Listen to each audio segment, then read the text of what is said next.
Hello. Happy Sunday. It is Sunday night, January 12th at 6 p.m. in the mountains. Do you know where your vintage is? Right. Do it's right here. Yes, we have had such a good week out and about picking. And it's been thrifty. It's been a thrifty, good kind of week. It's been an estate sale kind of week. And I hope you guys love all the funsies that we found tonight, or found this week, rather, that we're going to show you tonight. Yeah. If you are new to this, well, welcome. Hello. Hello. I am Sarah, the traveling button. This is my wonderful hubby. Oh, you know what? I've got this weird thing on. Hold on. Let me fix the banner. No. Oh, I see what you're saying. Yeah, there we go. Okay, much better. Sorry about that. And we are here with a bunch of rounds of vintage. I do have more Victorian Valentines coming tonight, as well as some kitschy 30 wins from the 1930s, rather. And let's see, they have honeycombs. I have lots of great kitchenware, and I have some mid-century finds that just all week. Both of us have just been like, just shocking. Yeah, shocking finds this week. Shocking mid-century finds. So welcome in, you guys. I see so many people in the house already. Welcome, welcome. We have a busy little week this week. And you guys, Tuesday, we are celebrating on January 14th. We are celebrating Rainbow's Gotcha Day. So it is a year with Rainbow, which blows my mind that time goes as quickly as it does. But you know how that goes. The older you get, the faster it goes. And it's so true. So yeah, we have a little Gotcha Day celebration on Tuesday for Bobo. Yeah, that'll be fun. Yay. Yeah. So she'll have some dental bones, and she's actually the only dog out of the four that can actually really enjoy those hard dental bones. So I think she's going to have a lot of fun. I do too. And all the stuff. Yeah. Yeah. So, yep, busy little week we got going on. What else, David? I think that's pretty much it. Of course, Wednesday night's sale. We had a really great sale. A lot of Valentines and everything. All of that will be combined with whatever is purchased tonight when we invoice tomorrow. So we have some more Valentines and everything. So if you did purchase Wednesday, you're going to get a good savings on shipping. Yeah. Yes, indeed. That is right. So, and then every Sunday night we are here at 8 p.m. and every Wednesday night at 8 p.m. That's Eastern. So 5 p.m. Pacific. Yes. Hello. Hello. Oh, Phil. Yes. Good point. So here's a weird thing. So apparently the template that we have had saved in PayPal for, 10 plus years. Forever. No. The template we have had saved in PayPal had a typo on our address. And so if anybody has sent us a present, a card, a whatever, and you used the address that was on your invoice, not the address that's on your shipping labels, that's right. But if you used the address that was in PayPal, when I send you an invoice, that address on my template, on my invoices only, was incorrect. Right. So FYI, if you've ever sent me something and I have not thanked you for it from either another seller or yourself, and that's the address that you used, I didn't get it. And I think my neighbor's been keeping them because it's transposed. And so, David, you tell about. Well, okay, so that address has always been an issue, and I couldn't figure it out. We kept trying to figure it out through PayPal. Yeah. Finally figured it out after Phil luckily helped let us know that, hey, a package got delivered and said delivered at the mailbox. Come to find out it was inverted from 4325 to 4235. Well, I went to that address, and this has happened in the past, and they've been difficult. This time, I went there with a note prepared and everything to put on the door. He answered the door, didn't open the door, but asked me a bunch of questions. Yeah. And I said, no, I have proof that it's been delivered to your address. And so I finally got it. And after I got home, Sarah and I started talking about it. And I had something gifted from someone else's sale last year that never got here, that went to the wrong address. So this address, they've been ganking those packages and keeping them. So they keep getting vintage stuff. because apparently Phil sent me a birthday present last year. And I never got that either. So Phil and I got to talking, and I'm like, something is amiss, and now we know why. So it's been fixed. It's not an issue. And again, it was just the return address on my invoice for me. So, and most people, Karen Chase, I bet you indeed he does. I bet you anything. And I was going to say, 9 times out of 10, if someone gets a package or something in the mail that even if it's their address, it's not to them, they'll give it back to the post office or whatever. Yeah. This neighbor is just one of those that'll hold on to the package if you don't go find it. So, but what's funny is when David finally was like, "No, we know it was sent here. It's from Australia." He was like, "Oh, okay, there it is. Hold on, it." And we're like, "You little turd, you were going to keep our package." Yeah. People. So, anyways, you know how it goes. But that is all fixed, thanks to Phil. And thank you so much to anyone that has sent us a card or a package and probably thinks I'm a terrible ingrate because I didn't thank you. I'm guessing maybe I didn't get it. So anyway, sure. I don't know what the heck. Yeah. So yeah, I want to say hi to everybody tonight. I see so many of our regulars. And of course, there is our Lisa with the wrench, first person in the chat, always so helpful. Thank you, Lisa. Most of you know Lisa is the bid ender, and she's welcoming everybody to the sale tonight and just reminding you, please make sure that you are in all messages and live chat. If you are in top chat, it can filter your bid. That's why. So we don't do just in case bids. If you don't know what that is, don't worry about it. We don't do them. We throw out whole dollar increments, bid your best bid. And then the last bid that comes in prior to Lisa's bid end is who takes the bid. Pretty simple. And then if you do purchase something, of course, we will be sending invoices out tomorrow. Invoices that go out tomorrow will be combined with anything that you purchased on Wednesday night. So we ship and invoice once a week. And invoicing day is Monday. So invoices will go out tomorrow and will combine from anything with Wednesday. So if you are new to this, you've never done a live sale before, welcome. We have a friendly chat full of lovely people, and most of them are pretty funny too. So they keep us hopping, keep us laughing, and everybody's also full of vintage information in the chat as well. So show some love. If there's newbies or lurkers, welcome.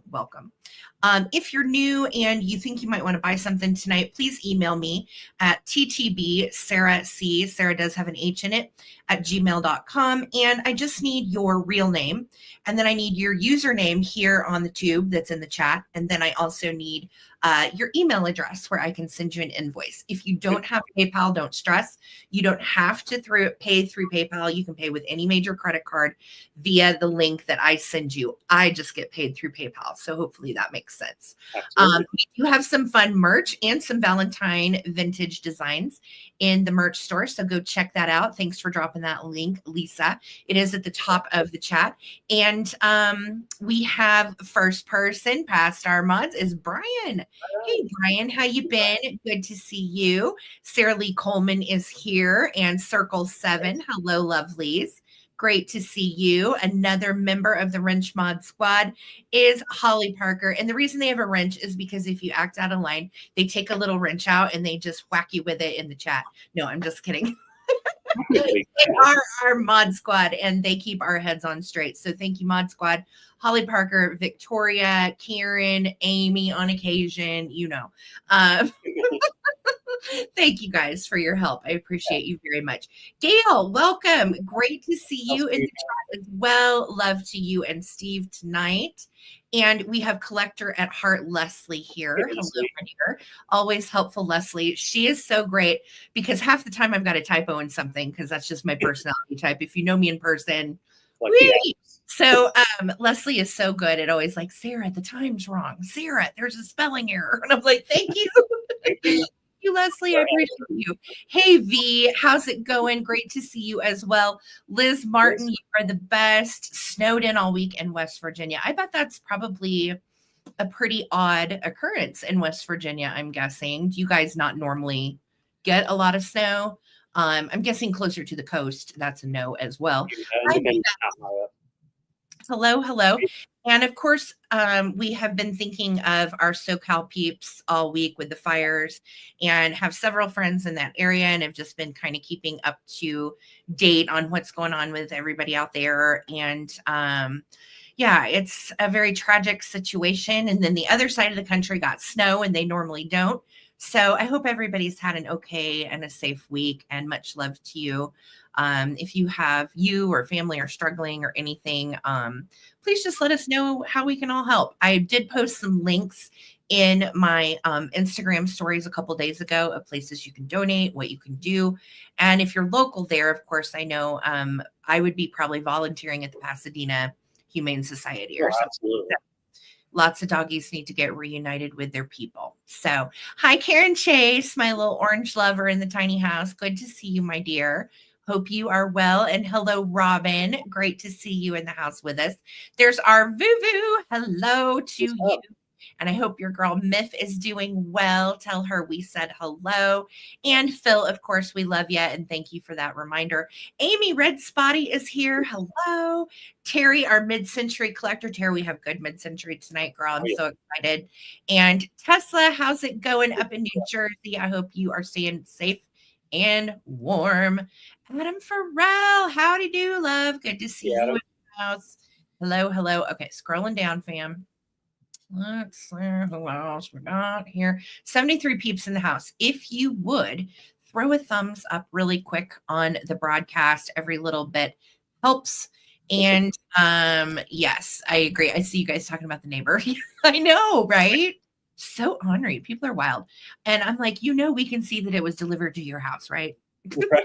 That that's illegal to keep it, right? Lovisa, what's kicking? Kathy Plunkett, hello, hello. Great to see you. There's our sweet Sarah. Hello, my dear. Nice name. Debbie Gutierrez, of course. Always great to see you, hun. Susan Lee, we've missed you. Welcome, welcome. Great to see you. And Rosie Clover, Skipper's parents and Skipper fans. That's Skipper what we need. Over here. We should just rename the whole show Friends of Skipper. Yeah. I'm good with that. Hi, Mary Hand. How's it going? Nani, how's it going, love? Good to see you. There's our girl, Castro. How to do? How to do? Susan Williams. Hi. Hope you got my new address. Yes, we sure did. And again, if you purchased anything Wednesday and didn't get an invoice, the reason why is every week, we combine Wednesday night and Sunday night and invoice on Monday, and then start all over. Wednesday night, Sunday night, invoice Monday. Wednesday night, Sunday night, invoice Monday. So if you need a rush on anything from Wednesday, of course, always ask us. And usually people do if they need something. But otherwise, then yes, invoices go out the following Monday. Helen, what's kicking? How are you? Susan Jackson. Oh my gosh, Susan. Now I understand why you didn't thank me for $5 million. Oh my God, Susan. I'm going down to his house right now. We're going down to the neighbors. We're going to close her down. Head on down there. Yeah. Open up a can. Oh my goodness. Hello, you guys. Welcome in. It is great to see everybody. Okay. No, Leslie, don't apologize. I think you're wonderful. I think that it is awesome. And I'm glad I have a team of people that help me keep my head on straight, because I certainly need it. So let's see here. I'm scrolling down, friends. Scrolling down. We get snow, but we've had more already this winter, Liz said, than all of last winter. It's been relentless this week. 18 inches. Wow, you have more than Colorado. Well, and it's so wet there. It's going to take a while for that to melt off and go away. Yeah. Yeah, it's a wet snow that y'all get. Well, and we're from the Midwest, so we know in Missouri, we always used to get the wettest, nastiest snow that would then devolve into ice from hell. And it was just always like a mess. Here, it's super powdery and it's gone in 2 days. So very different kinds of snow. Hello, hello. Okay, scrolling down. Bear with me. Oh, Trina and Wayne are here. Howdy. Sorry if I missed anybody. It certainly wasn't on purpose. My chat jumps sometimes. Yeah, it's popping. Perry, what's going on? Good to see you as well. Hello, hello. This is love, as I hate typing on my phone. Well, good. I hope that is working out for you, Susan. I know you were having some technical difficulties for a little bit. So, guys, we are going to go ahead and get started. We have a lot of rounds to get through. If you are bidding, reminder, if you're bidding on something that is choice, which means there's different choices you can choose, please stick around and say pass or which one you want in the order that I give you. So that way we can keep the sale moving and we don't have to go looking for you. All right. Thank you so much. Just started joining several weeks for Christmas. Looking forward to seeing other holiday vintage you may have. Oh, thanks, Shiny Bright.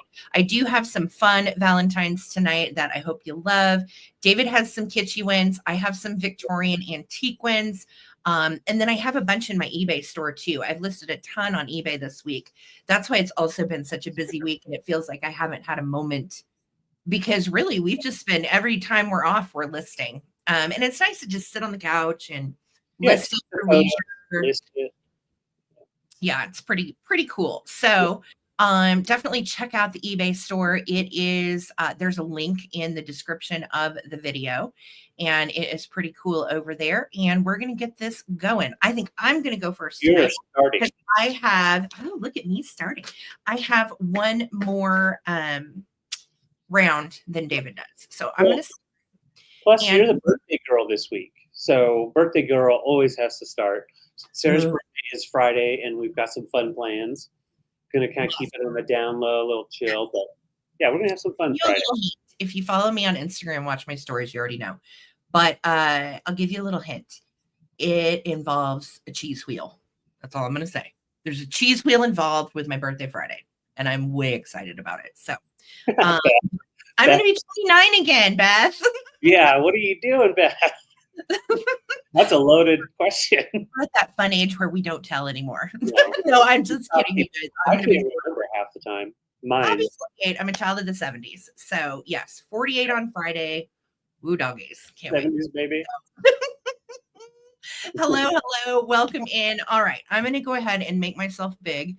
And we are going to get to the vintage. And what I'm starting with, I actually posted about yesterday on Instagram too. And these are just cute and fun. I'm starting them at $12 for choice. And I had them stashed away in my Valentine's Day stuff. And I was like, they're cute on their own and whatever, but they need like a little something. So I got some Brock's conversation hearts. And I did not touch them. FYI, I put them bag to glass. I did wash the glass before I put them in there. So these little conversation hearts are going to come with the syrup dispenser, and we're starting for 12 at choice. Now, this side of the little syrup dispenser has a little flaw you can see right there. But again, I couldn't just get rid of it. It's so cute. These are from the 50s and 60s. And anytime you need a little syrup in your life, they are functional. They're also really nice for honey. So for Valentine's Day, you can keep your little conversation hearts in here. And then use them for syrup and honey functionally. Just don't put them in the dishwasher because it tends to really erode and make the tops of these change colors and stuff. So, and the rest of the bag that was left, we have in a little bowl so we can have snacky little hearts and say, cool Valentine and I love you and all that weird stuff. So you can see it has kind of ribs down at the bottom. It is a pretty carnation, kind of a pink color. And like I said, one side has this little flaw right here, but it still has lots of life and it's functional vintage, which I love. Okay. So old school syrup dispenser. This is choice number 1. It's pinky pink. And then choice number 2 is the little red one. And it has patina on the top of the metal, but of course it works just great too. You have to kind of push it back to close in on itself. And filled with conversation hearts that have, again, not touched my hands. They went from bag to jar. So very cute. And this one has a little like flower pattern and bullseye on the bottom, and then has those nice little Art Deco lines as well. So they do date to the 50s and 60s. They are super stinking cute. And eBay link isn't working. That's okay, Lisa. Don't stress. No worries, girl. We'll fix it after. Description. Yeah. Oh, are you saying the one in the description isn't working or my regular one isn't working? Let me know. Yes. Color of the lid, peach fuzz. Indeed, I agree. So I'm going to count these down. I see Susan and Beth in. Thank you guys so much for your bids. They are super cute. And you can choose the red one, or you can choose the little pink one, or you can do them both. They are darling. And both Ounce wise are going to hold right at 12 ounces for you. So whether you choose to use honey or syrup or anything else, that's what you're looking at. They're nice little creamers too, if you want to put cream in them. So start a countdown, looking for 14. Here we go. 15, 14, 13, 12, 11, 10, 9, 8, 7, 6, 5, 4, 3, 2, 1. Bid in. Be mine, Valentine. Smile. Smile. Yeah, very functional. You can use them year-round. Vintage and cute. Oh, yeah, soap. You can put bath beads. Okay, Susan Williams took the top bid at 14. Thank you, my dear. You want pink or red? You can certainly take both. And then same question to you, Beth. Just let me know. And they are ready to roll. And I'll communicate with you ladies in the comments. Thank you guys so much for your bids. Congrats. All right, let's do some fun ephemera now. So those are so cute. Let's see. Hey, Maria. I've got 6 different kitschy vintage Valentines, and I'm starting them at $5 per choice. Good choice there. Everybody got what they wanted. That's awesome. So the first one here, and these are those like thin ones that would be like in a big page, and you pop them out like the little edges. And so on the back, no writing. And this is just how I'm keeping track of which one's which. And we've got the little cowboy. I'm wide open for a Valentine. Aww. How about that? He's got his little bandana. These are great condition. Nothing on the back on that one. So a couple of these do have writing. So the second one, we've got a couple of little blonde kids. Stop stringing me along. Be my Valentine. Oh, they're little puppets. Yeah, little puppets, little hands going like this with their little spring strings. And it says, to Cynthia, love, Gerald. So Gerald and Cynthia were a thing back in the day. And, you know, these are pretty old. This one does have a marking right there that says USA number 720-18. Cute. A nice condition on all these. Let's see. Next one. I love this one. Her face. So on this one, it says, what's cooking, Valentine? Please be mine. And she's got the derp face, a little apple pie or something going on. And look at Lamb Chop hanging out of the corner. That looks like Lamb Chop, like in the oven. Yes, and she's always next to the oven when we're cooking. And then we've got the number down at the bottom. I think that number would probably, I don't know if that would be USA or, I think most of the German ones are marked.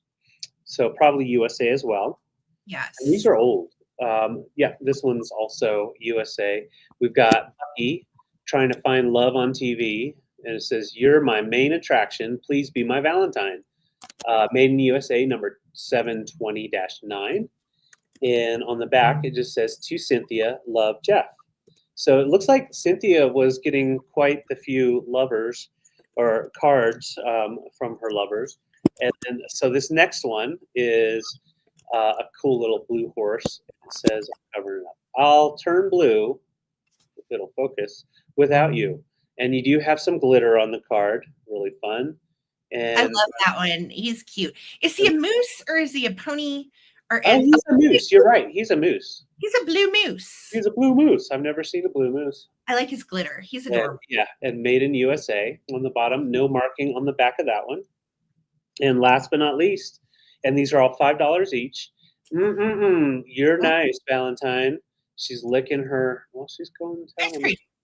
Ice cream, and then the dog's trying to get some of it, and then marked down at the bottom. This one is also blank on the back.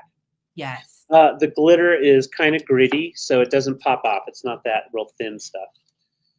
So, yeah, the glitter will stay on the cards. So those are the choices for $5 each.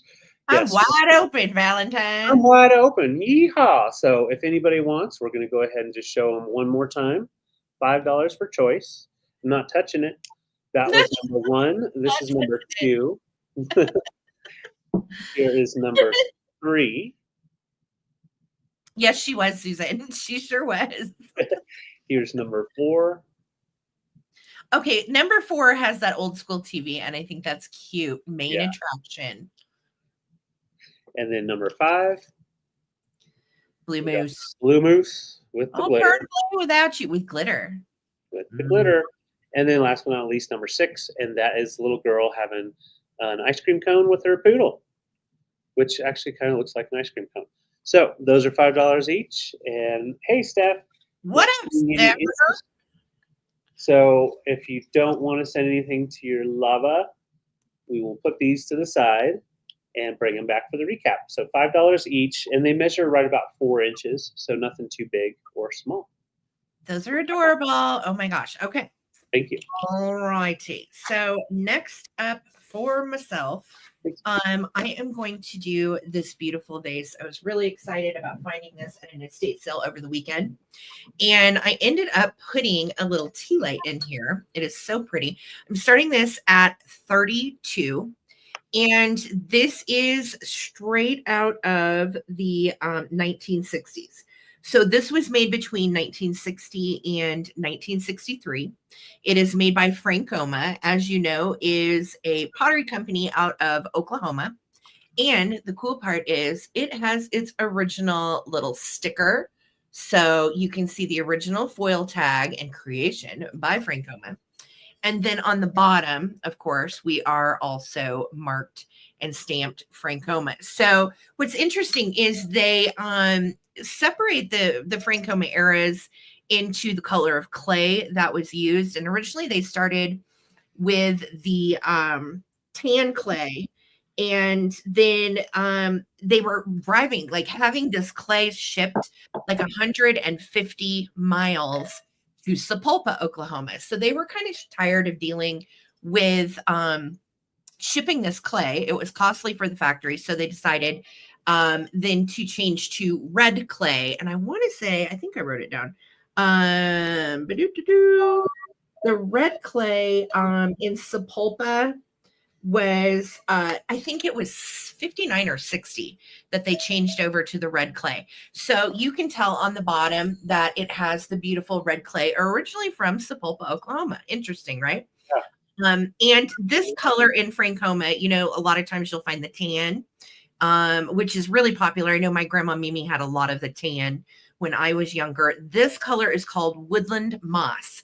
And I just think it's gorgeous. If you look at the glaze, it almost kind of reminds you of a salt glaze, but it's very matte and very soft in finish. And it has that stripe that goes through, and it is an excellent shape. There are no chips, there are no cracks, and we have our original foil tag. So it is such a beautiful piece. It is originally created to be a candle holder. But what's cool, I have the little, tea light in here. But you certainly could even get a small pillar candle in here. And I think that would give it some great light and maybe throw some nice shadows too. It is gorgeous. Again, estate sale find. And it is right at 7.5 inches tall. And at the widest spot, it is 5.25 inches wide. So we are right now, I think we were at 32, and now we're at 33. We're at 33. Looking for 34 if anybody is interested. It is a woodland moss piece of Frankoma pottery in lovely shape, original sticker, and it is a votive or a pillar candle holder. Let's count it down, guys. We are at 33, looking for 34, and it is just lovely. Here we go. 15, 14, 13, 12, 11, 10, 9, 8, 7, 6, 5, 4, 3, 2, 1. And a Sapulpa, Oklahoma, howdy do. Howdy do.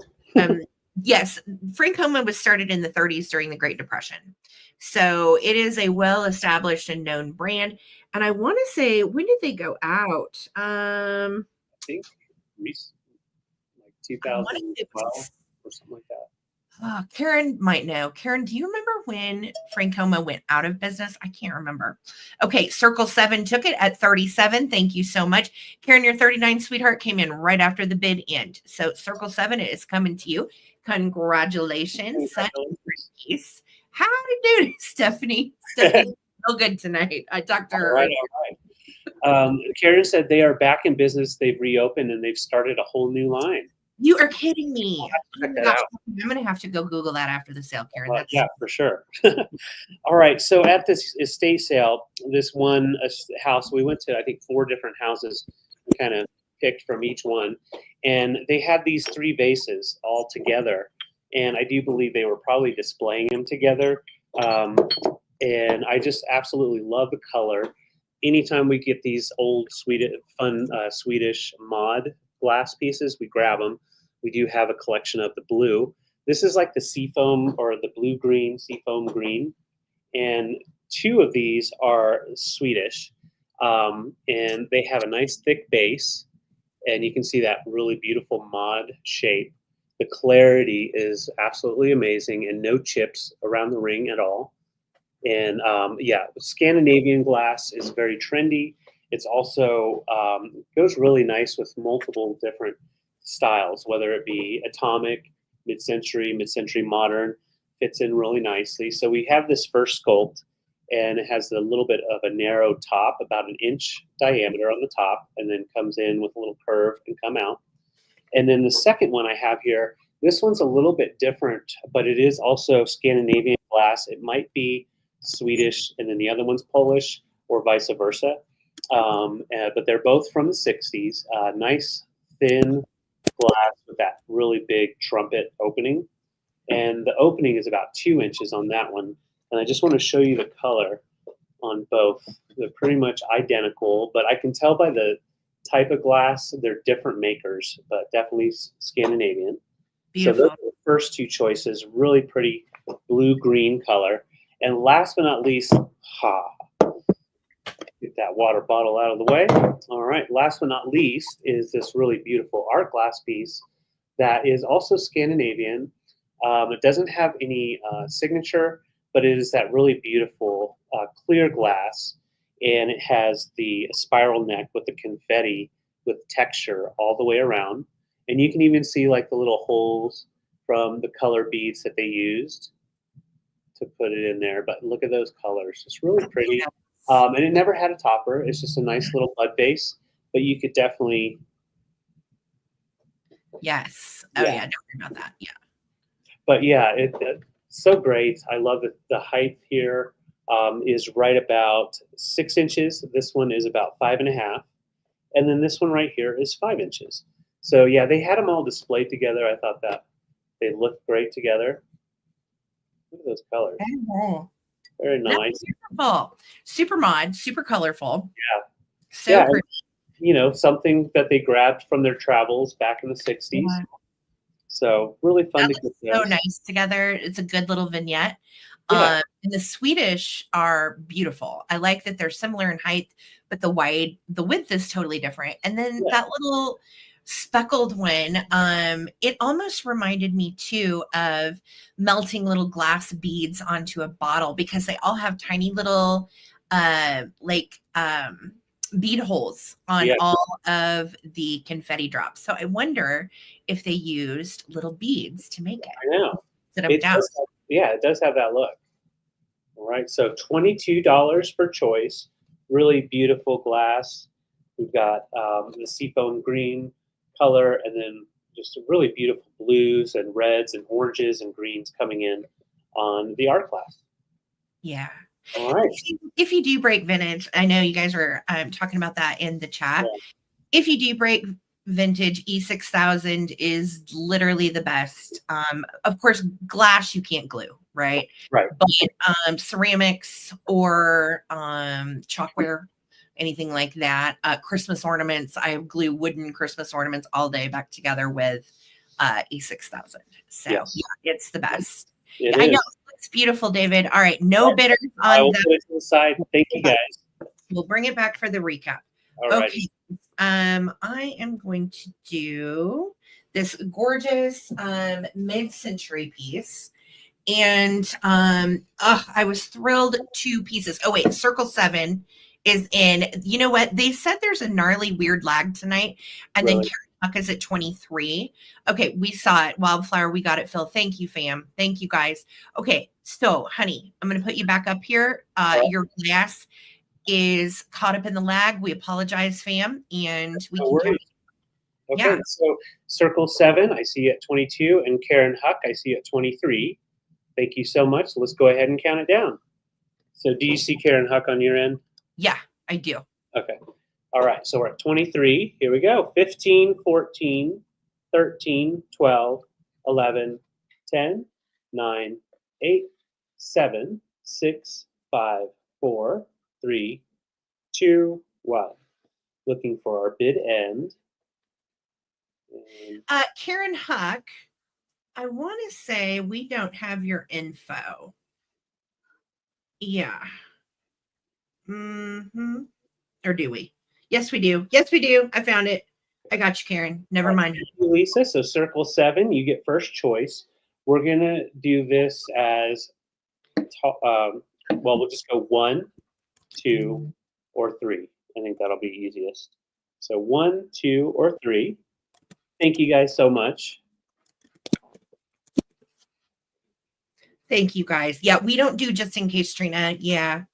So it's just straight bidding. Yep. The lag is bizarre tonight, so I apologize. I don't know what's going on with the chat. Let me know, guys. Enter some emojis if you would, and so we can kind of keep it moving. And Circle 7 is taking 1 and 2. Beautiful choices. Thank you, Circle 7. Gorgeous. And then Miss Karen Huck, let us know, honey, if you wanted the pretty splatter one. Yes. And that is a beauty. So just let me know. Okay. She'll take number 3. Thank you so much, guys. Fantastic. Thank you, guys. Those are beautiful. All right. Yes. Lag check. Thank you, Wildflower. Let me know, guys, how it's looking, not just in case I'm in the lag is bad. Oh, okay. Yeah. No worries, Trina. Weird wieners. Thank you, Karen. Yes. Okay. Okay. We're gonna try it again. Here we go. This is a mid-century bowl, and it is absolutely fantastic. And I'm starting it at $30. This is from the 50s, and it is fiberglass. And I'm going to get you in on really close on it. It has all of these little metal fibers that are across the atomic starburst, which I just think are so cool. So it gives it a little bit of a metallic kind of flash, as you can see. And then it's got the orange and brown, yummy 1950s kind of Sputnik looking snowflakes. Really, really good. Now, this as a set was considered the salad bowl. There was a chip and dip set with a cute little brass holder that also came in the same pattern. This is considered the salad bowl, and it's nice. It's decently deep, right? And diameter wise, let me tell you, right at 12 inches. So it's 12 inches from side to side. You can also see kind of the paper pulp that they used on the design on the inside. It is so cool. I love these fiberglass bowls. I own a couple myself. One of mine is in a daisy pattern that my grandma had. And many times with the fiberglass, it was either paper pulp that was created on the inside, just like the fiberglass lampshades, same stuff, but then coated and made into a hard plastic. How cool, right? Yeah. I know. I love mod stuff, Wordsmith. Thank you. Good to see you and Nettie, and tell Evelyn hello. So this is $30. It is in lovely shape. And again, 12 inches in diameter. It is a large salad bowl, but there's a part of me that just wants to like hang it on the wall. Yeah, because you can see, look at that awesome metallic ribbon that's all the way through it. It's just so cool. Yeah. And unmistakable for the 50s, right? So $30 if anybody is interested. Beautiful pattern. I thought about also saving it for fall because it's kind of fall colors, but I thought, that orange and brown are so nice. And you've got Karen Chase who loves orange year round. The orange and brown are so nice year round, especially if you like the kind of neutral colors as well in your mid-century. And then I love to pair this color combo up with avocado too. Those colors together are just the best. Gail, I see you at 30. Thank you so much. Gail said, I have 3 3D spiky decor pieces that look like those spiky things. Isn't it neat? I've always wanted like a table or a coffee table that had that same kind of fiberglass funkiness. Yeah. Oh, that would be so amazing. Mhm. So I'm going to start a countdown. Thank you, Gail, for your bid at 3. How translucent is it? Let me show you. So you can see like the design from the other side for the most part. So like, here's my hand. Hello. You can see it through. So that's about the level of translucence. Yeah. Okay. All right. So here we go. 15, 14, 13, 12, 11, 10, 9, 8, 7, 6, 5, 4, 3, 2, 1. Look at those metal flecks and bid end. Such a cool one. I love it. Thank you so much, Gail, for your bid. Yeah. Oh, I know, Nettie. I'm so glad to hear you're okay. Yeah. A lot of people displaced. It's heartbreaking. Thank you. Okay, Lisa, I've got the bid in, sweetheart. Thank you. And Gail, coming to you. Congrats. It is good. I hope you and Steve love it. Thank you. Thank you. Thank you. Yeah, it just makes me want to put some popcorn in that bowl and watch a movie. Chips. Yeah. All right, so I have a really interesting piece here. I'm going to adjust my light. So yeah, there we go. So this is a really beautiful sign piece. I'm going to show you the signature. I could not make out the signature, but I was able to find this style online. And from what I could find, made in Utah all the way down to New Mexico, depending on the tribe, and the style is shadowing. So you've got the white clay for the base, nice and porous, and then you have the shadow work that they put on there. You can see the leaves all the way through the two tones, and then they put in the characters right at the end with the darker. And it's dark arts. No dark arts going on. I absolutely love it. It's a really nice sculpt, very clean, and everything online was saying 80s, 90s. But I do think this style was made all the way through the early 2000s as well, and possibly still making it with different styles. But it's called the Hozani, Hozoni, Hozani Indian Shadow Pottery is what it's called. Really?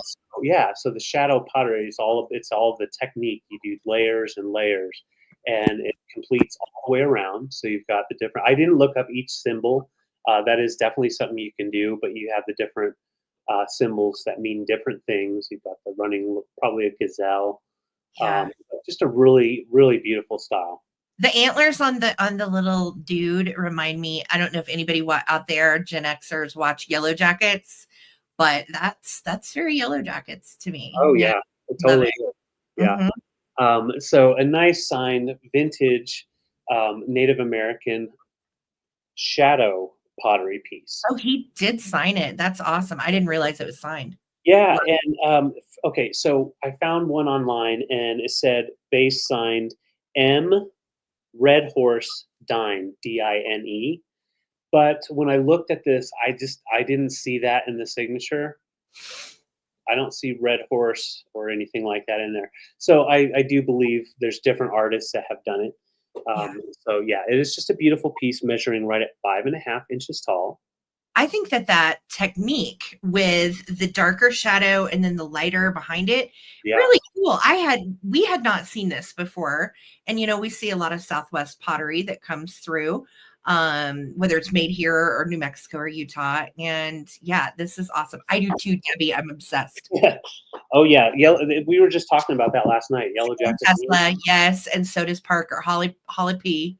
Yep. All right. My Yellow Jacket people are here. All right. Awesome. But yeah, it's a nice piece to stylize if you have like some earth tones going on, this type of thing. Pop it in there, and it just pops with that nice off-white and white mixture. So $30 on this guy, and I will bring him back for the.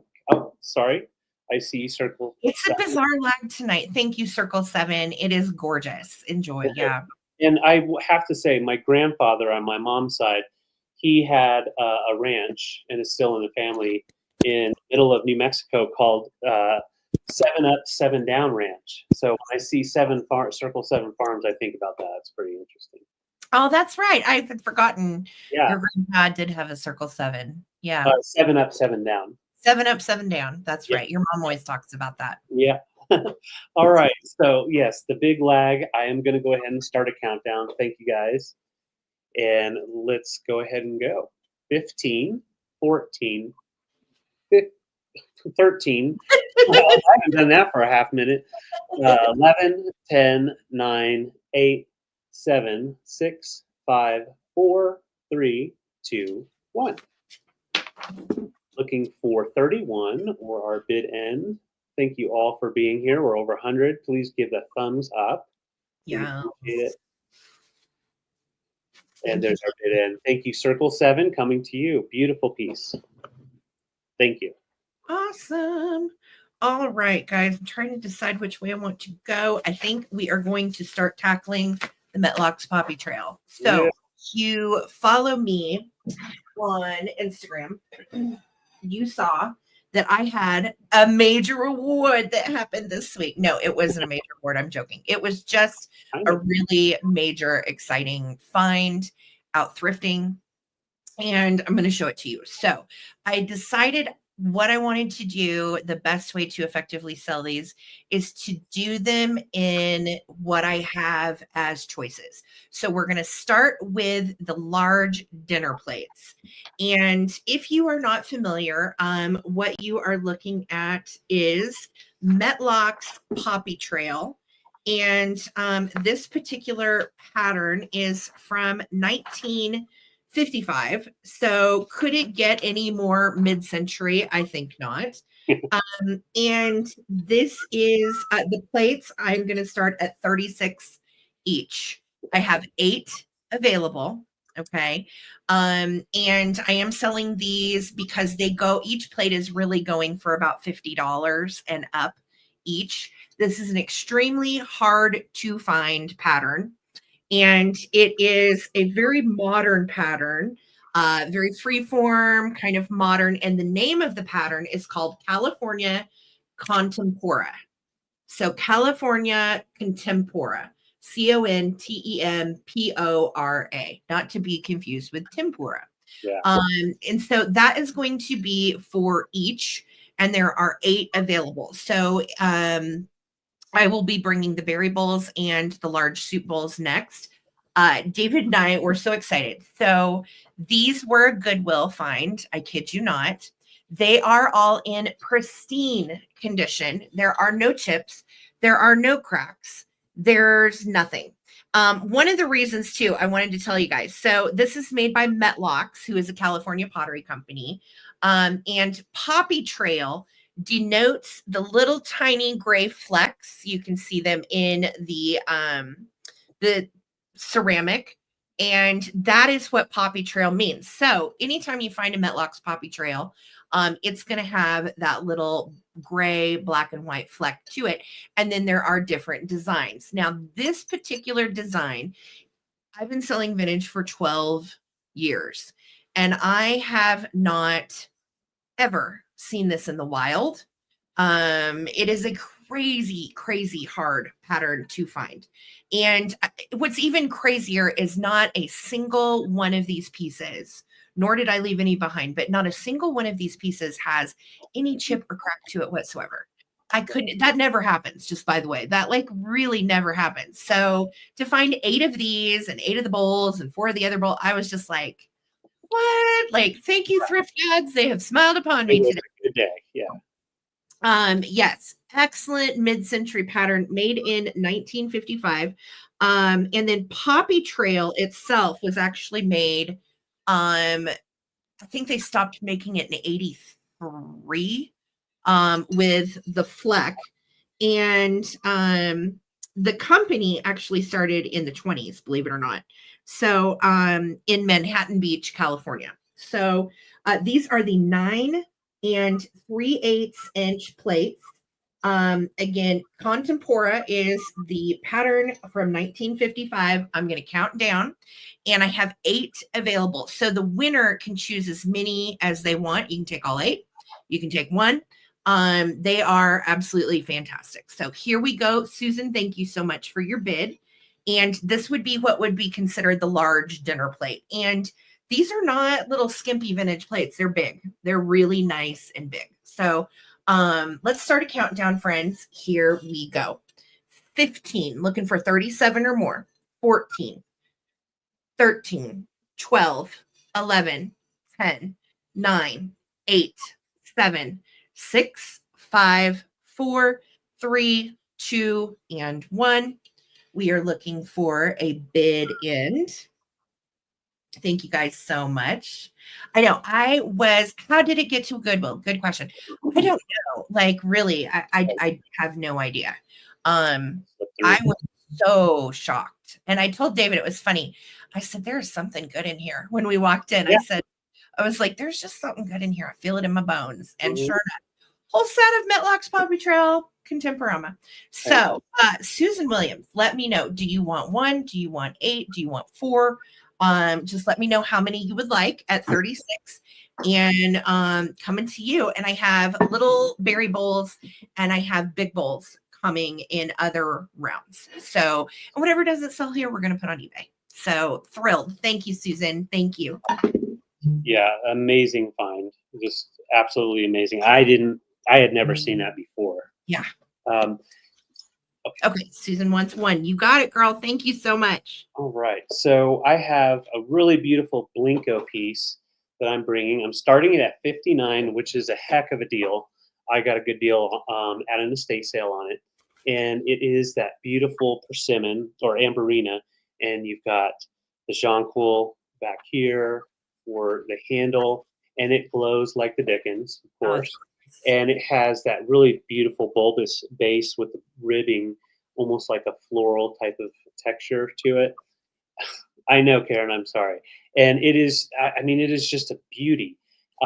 Nice and clean, usable at in your little home bar, or if you want to use it as a water pitcher, or just put it up on the shelf. Yeah. All right. So I'm going to. Karen said, "Hey." Yep, I know. It's so good. David and I both were like, oh my gosh. Because, glass has been hit or miss for us and hard to find lately. So it was nice to find some pretty persimmon. Well, wait, this is Blenko. What do they call this color? Amberina. It's the amberina. And then it's got that yellow daffodil, which glows like crazy, by the way. Yes. And I will say my light is almost dead. So, and with the bright lights, it's probably not showing up too well. But yeah, that all glows like fire, as well as the rim up here. And then the base, not on the outside, but when you go in, that's when you're going to get the real big glow on the inside. Yeah, it is a stunner. These guys are very collectible. We love our Blenko. And it measures right at 9.5 inches tall. So it's a nice size and definitely usable. So let's count it down. Thank you all for your bids. And I know we've got a lag, but we're going to just kind of keep moving. And hopefully anybody that wants it will get in while we start our countdown. So good. 15, 14, 13, 12, 11, 10, 9, 8, 7, 6, 5, 4, 3, 2, 1. Looking for 63 or our bid end. And just a little note, and sorry, Karen Chase, but this orange piece is going to be followed up by a couple of other orange pieces by Viking next round. So there's our bid end. Congrats. Congrats. Karen, coming to you. And Karen, thank you guys for your bids. It is a beautiful piece. Congrats. Enjoy. I love it. Okay. I am going to do some little Valentines. No, you know what? I'm actually going to do these crewel pieces just because they're big and I kind of want to get them out of the way as far as showing them so I can have more workspace right now. So I'm going to start these at 45 for choice. And the first one up, OMG, it is so gorgeous, y'all. These I took straight off the wall at the estate sale because, that's what I do. And they leave everything. If you've not ever been to an estate sale, I know some people don't have them in their areas. So if you've never been, they leave everything as is on the wall, displayed kind of how it is. And this particular sweetheart person was into embroidery. She was into textiles. She did crewels. She had long stitch needlepoint. She had cross stitch. She had candle wicking. She had all kinds of things that you could tell. And her husband was into photography. So he had all the vintage Kodak stuff. She had all of the embroidery things. And you could tell they were a neat couple that both liked to pursue their passions and had a lot of it. So these were hanging in the basement, brokenhearted in the basement. So here is this first one. So let me tell you a little bit about it. It was made and the kit was introduced in 1974. Typically, if the kit was introduced in 74, it's going to also be made in 74. So that kind of is how you date these. And the kit was made by Paragon. If you are a crewel collector, you are familiar with that brand. They made very ornate crewel kits. Some crewel kits you'll see are kind of simple, a few flowers, that's about it. This is a difficult, level difficult if you are a crewel artist. And you can see it's this gorgeous wagon that has started to kind of decay and decompose. And then behind it is the old cabin with it. And it's definitely a beautiful scene. Very Midwestern indeed. And it has lots of little, look at the little brown-eyed Susans, the little purple flowers, and every single stitch of that is handmade. It is 22 by 30. With the frame, it is 23 by 31 and a half. Okay. 23 and a half by 31 and a half. So it's a good size. It's a gorgeous piece. These take lots of time, as you can imagine, to make. And again, this one in particular dates to 1974. And it is stunning. It is also nicely finished on the back. Let me show you. So you're ready to hang with a wire hanger right here. And then it has been tapped in on every side with nails. Sweet frame. The frame also is in nice shape. Looks like oak. If I had to guess, I'm pretty sure this is an oak frame. Astonishingly enough, it's not super heavy, and it's because there's no glass. So this is displaying with no glass, and I like them where you can feel them and touch them to display them with no glass. So that's going to be your first choice. Okay. Yeah. Good sized one, right? Nice size.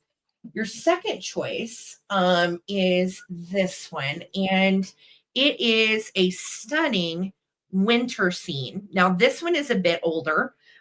This one was made in the early 60s, and the brand is called Needlecraft. And Needlecraft also put out some wonderful kits, and you would buy the kit and then someone would finish it. And a lot of time, the Needlecraft ones would come with their own frame for display, which I believe this is the original frame. So the frame itself has a few little nicks and scratches, but it's nothing major. It still displays just absolutely wonderfully. This one is a little bit smaller in size. It's 21 by 17. And as you can see, you've got the mountains and this lovely fir tree, pine tree with the fence. It looks like a Colorado scene for sure. Yeah. And I thought it was so sweet. And, you know, this would be cute to hang up all winter long, but this is also one I would keep out all year. I wouldn't necessarily just hang this for winter. I would definitely think about keeping it out all year, especially if you live somewhere like me, where this is part of our winter scenery pretty regularly. So gorgeous crewel. Let me show you the back. Now, it's not 100% finished, but if you want to get an idea of the stitching and craziness that goes into these, look at all of that, right? And it is nicely tucked and stretched into this frame. And then there is also our wire hanger on the back ready to go. That's nicely framed. Yeah, nicely framed. These are absolutely gorgeous pieces. This is less than you will find them elsewhere because they are vintage, and vintage crewels are quite a hot commodity. So I am starting a countdown. No, I'm not. There's no bids. Okay. If anybody wants to get in on these at 45, great price on both. Again, this one is going to be 31 by 23. And this one is 21 by 17.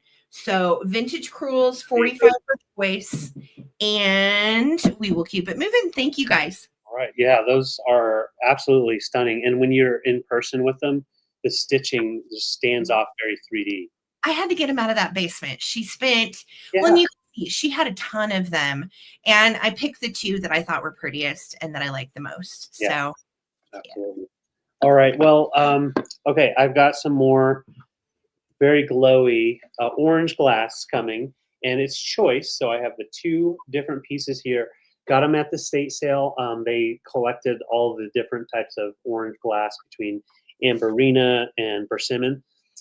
These are both made by Viking, West Virginia, and very thick glass, very juicy, thick pieces. I'm going to show you the ashtray first, and it's a regular standard ashtray. You can see in the notches here are the smaller size. And you have the like floral going all the way around. I saw people calling them like a starburst. To me, it almost looks like a floral pattern. Just yeah, the little curves petals. and the petals. Yeah. And yeah, it is thick. You have got some rub marks on the bottom, showing that it has been used lovingly. And there's just like a little itty bitty impact. I wanted to mention that right here. It's not visible unless you really get in close with a stage or a studio light. That is in there. It's not even rough, but I just wanted to note that. And this is the larger ashtray. It's the 8-inch diameter. So the 8-inch is very, very popular, and it has a huge glow. I did just change my battery, but it's just because of how bright it is in here. But it glows like the dickens under black light. And so that's your first choice. Second choice, this one is an extremely collectible piece. It is the bullseye votive holder. And you see that bullseye goes all the way around. I know, I love the square. This is all the way around and also on the bottom. And then, yeah, the top is, it's not an ashtray, it's a votive holder. So you just take your little votive, that type of size, and pop it in there. It did have wax on it, so they had used it. But it's nice and cleaned up, no damage at all. And yeah, it's epic. It's actually called pretty much epic. And a year ago, these were going over 120 in this color. So I got a good deal. So I'm passing that out. And it is a very collectible piece in multiple colors, but this is the most collectible color. And when you put a lit votive in it, oh my gosh, it shines like fire. It really does because of its color. Yes, and I think what I'll do is I'll try to, and if I get any wax, don't worry, I'll clean it up before sending it. Look at that. That's how that glows up. Oh, that is so beautiful. I'm going to turn off one of my lights so we can just get a little bit of that vibe, you know? Make it pretty. I'm going to make it pretty, guys. Make it pretty.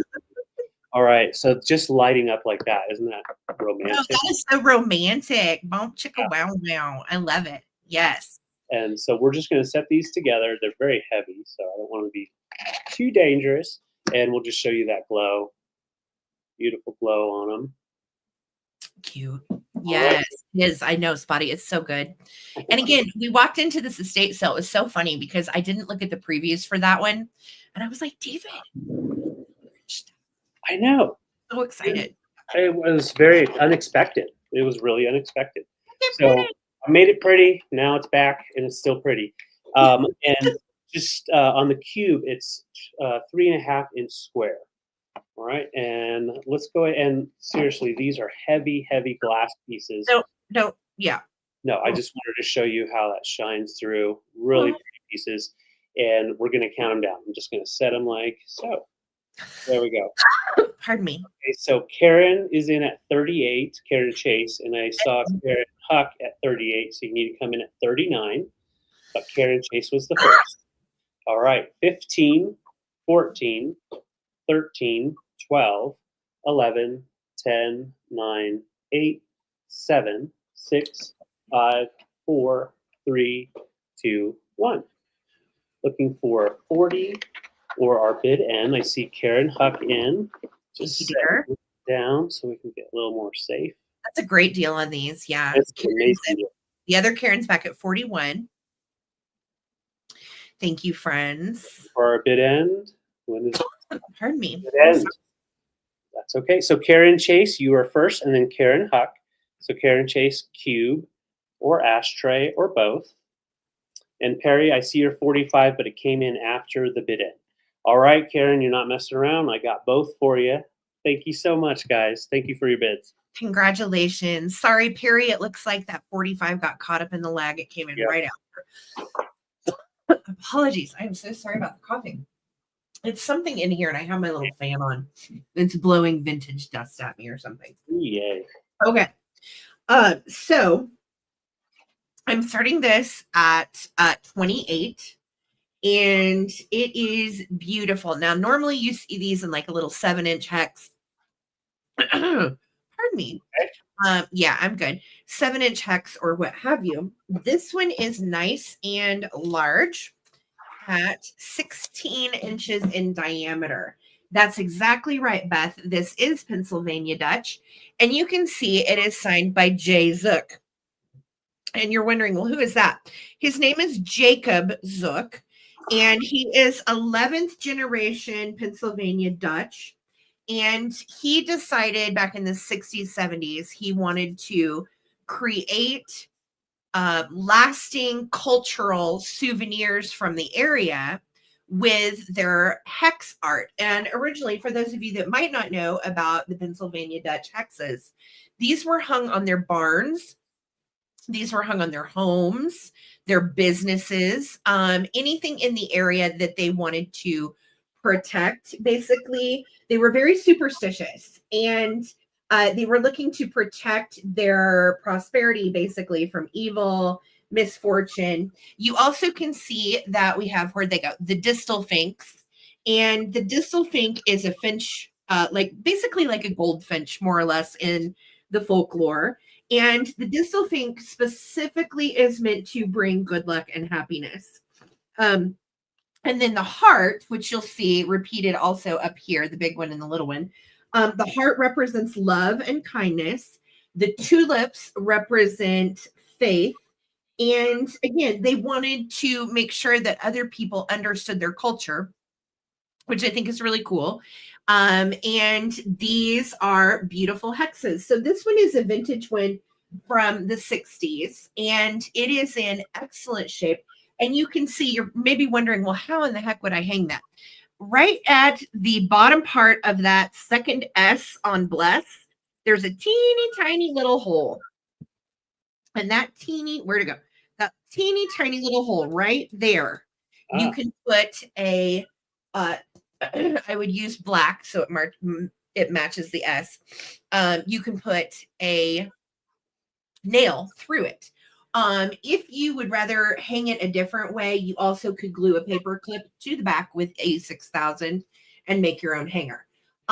These are just absolutely fantastic. They are very popular. And with Valentine's Day coming up, I thought, this would either make a beautiful gift. It would make a lovely front door piece. It would be so pretty, displayed lots of different ways. You could hang it. You could put it in a little holder and just set it. Whatever you wanted to do. But I think that they are really cool. Because it is a famous Pennsylvania Dutch artist, Jacob Zook. It is a signed piece, not personally signed, but stamped. And again, protection with these different hexes over their barns and homes and outbuildings is the purpose of what they made these for. So pretty cool, right? Yeah. 16 inches in diameter. I'm asking 28 for it because it is a large one. Some of the little 7-inch ones go for about 18. So this is a good price. And it is straight out of the 60s, literally like brand new. I don't know that it's ever even been hung. I don't think that there's ever been a nail through that nail hole. So Jacob Zook, Pennsylvania Dutch, beautiful little bless this house, makes a sweet Valentine as well. Yeah. I don't see any interest, so we'll keep it moving. Thank you, guys. All right.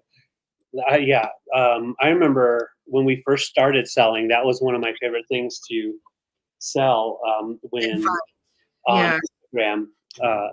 But I never found the big ones. I always found just the little small ones. Right. The big ones are hard to find in such good condition. So I showed this earlier just to show as a background in something, but I'm going to go ahead and show this now. I'm asking $28. It is a really beautiful hand carved and polished and smoothed out Burlwood planter. And it does have some green gunk in there. It doesn't affect it, but I just wanted to show you. You can clean that out. Someone had put in some fun flower for display or something. It's But floral. yeah, Yeah. you can do anything you want. I just had this in there just to show what it can do. But I love that this kind of looks like some of the rock formations from here in Colorado, as well as like Utah and that kind of thing. Yeah. So you've got the two different spires kind of going up. And it is two-sided, so you could definitely display it from this side as well. Looks a little bit more like a potato. Yeah. Yes, Burlwood indeed. It reminds me though of a stalactite from like a cave floor, how they eventually kind of build up from the drip. Uh-huh. I just think it's a beautiful piece. And I love anything natural that gives kind of that organic feel to your decor too. I love mixing the organic pieces with a really stark piece of glass or pottery. It's such a nice look. Yeah, I totally agree. And yeah, now that you said that, I can't unsee it. It totally looks like we're down in Carlsbad Caverns. Right. Yeah, that's the base, and they're dripping down to them. Thank you, Lynn. I do see your bid. And Cypress Knees. Okay. Cypress Knees. Oh, cool. Cypress Knees. Burlwood is hot right now. Well, good to know, Red Spotty, because we love it. Yeah. I've always thought it was so pretty. But that's awesome that it's trendy. That's cool. I didn't know. Well, thank you guys. I learned something new today. I love it. Cypress Knees. Thank you, Susan. We're going to count it down. Awesome. Thank you guys. Yeah. So Lynn's at 29. We're counting down. It measures 10 width and then 11 in height.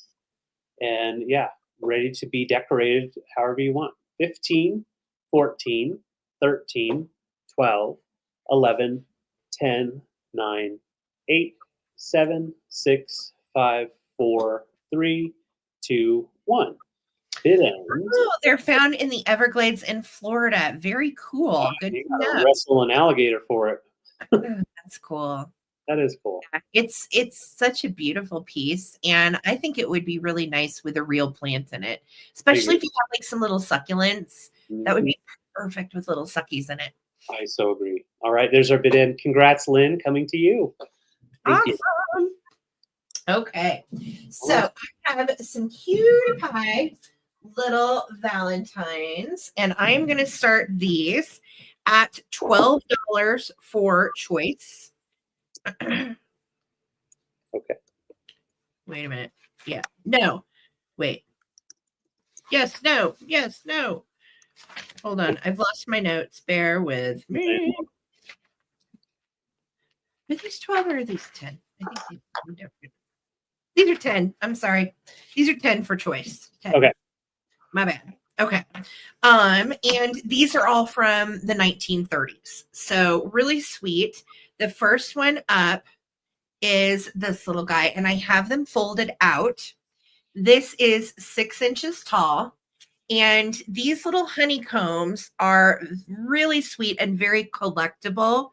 The fact that it's still all there and it was made 95 years ago, pretty impressive. You've got, look at this little booger. It is little Cupid girl, and she has forget-me-nots all over her head and bod, and she says, "To my sweetheart." Really, really pretty little florals all the way around. And then the best part is it folds down flat, and it was signed from Grandma Miller. Oh, it's a Valentine's from Grandma. So to fold it down, you take this little stand and you press it flat, okay? Just like that. And then it folds down just like this. Bear with me. There it goes. Folds down just like that. So you put the little stand flat, and then it just folds in half to store away. So sweet. Yes, very well kept. And these came from a Valentine collector from over the summertime is when I found these. Valentines in season are very difficult to find. Okay, so the next one that I have up, super adorable. A gay little song my heart keeps singing, be my Valentine. The dear old message to you it is bringing. This one is made in the USA. And you can see we are little kiddos. She has a fan. He's got a little mandolin. And he is singing her a song in the gondola. And this honeycomb is the top of his little, or hers. I don't know if it's his or hers or the boat's, but it is like a little umbrella over them. It is precious. Again, dates to the 30s, 95 years old, and to Marion Suez from Doris, from Doris. So it is signed. I have the little paper clip on the back of this to hold that out. Okay, to hold the little honeycomb out, but it also does fold flat for storage, which is nice as well. And these have been kept really sweetly for all those years. And I just think, darling, I love the pastels and the red, just precious vintage Valentines. So that's choice number 2 on the honeycombs from the 30s. And then choice number 3, look at this little feller. He is a little hippo and he's playing some hockey. And it says, this is the life. That is, if you'll be my Valentine. And this one is printed in Germany. Again, dates to the 30s. My guy's got his ice skates on, his little hockey stick ready to go. And his hat is the honeycomb. Now, originally, these little honeycomb cards would have brads that were metal that would fold down over the honeycomb and keep it in place. The brads on these two are gone. So I included paper clips for you so they will stay open and you can display them nicely. What's great about Hippo too is he has a little stand on the back and I had him sitting up with his stand. So it does work. It's nice. So super cute. This one is signed just from Bryant. Okay. So all 3 are signed and they are so cute. And I love how these display. Absolutely great. You can put them in a flower frog. You can stand them up. You can put them in a teacup. They're just so precious to display. Let me fold this one out again so you can see it. All right, friends. So we are going to count down. I just see our Vuvu in at 10. Yes. If anybody else wants to get these are 90 to 95 years old each. And they are almost antique. And they are honeycomb 1930s Valentines. So let's start a countdown. Here we go. 15, 14, 13, 12, 11, 10, 9, 8, 7, 6, 5, 4, 3, 2, 1. Bid end. You can choose for little Mr. Hippo. And again, these are very collectible. If you look at eBay, you'll see what these are going for.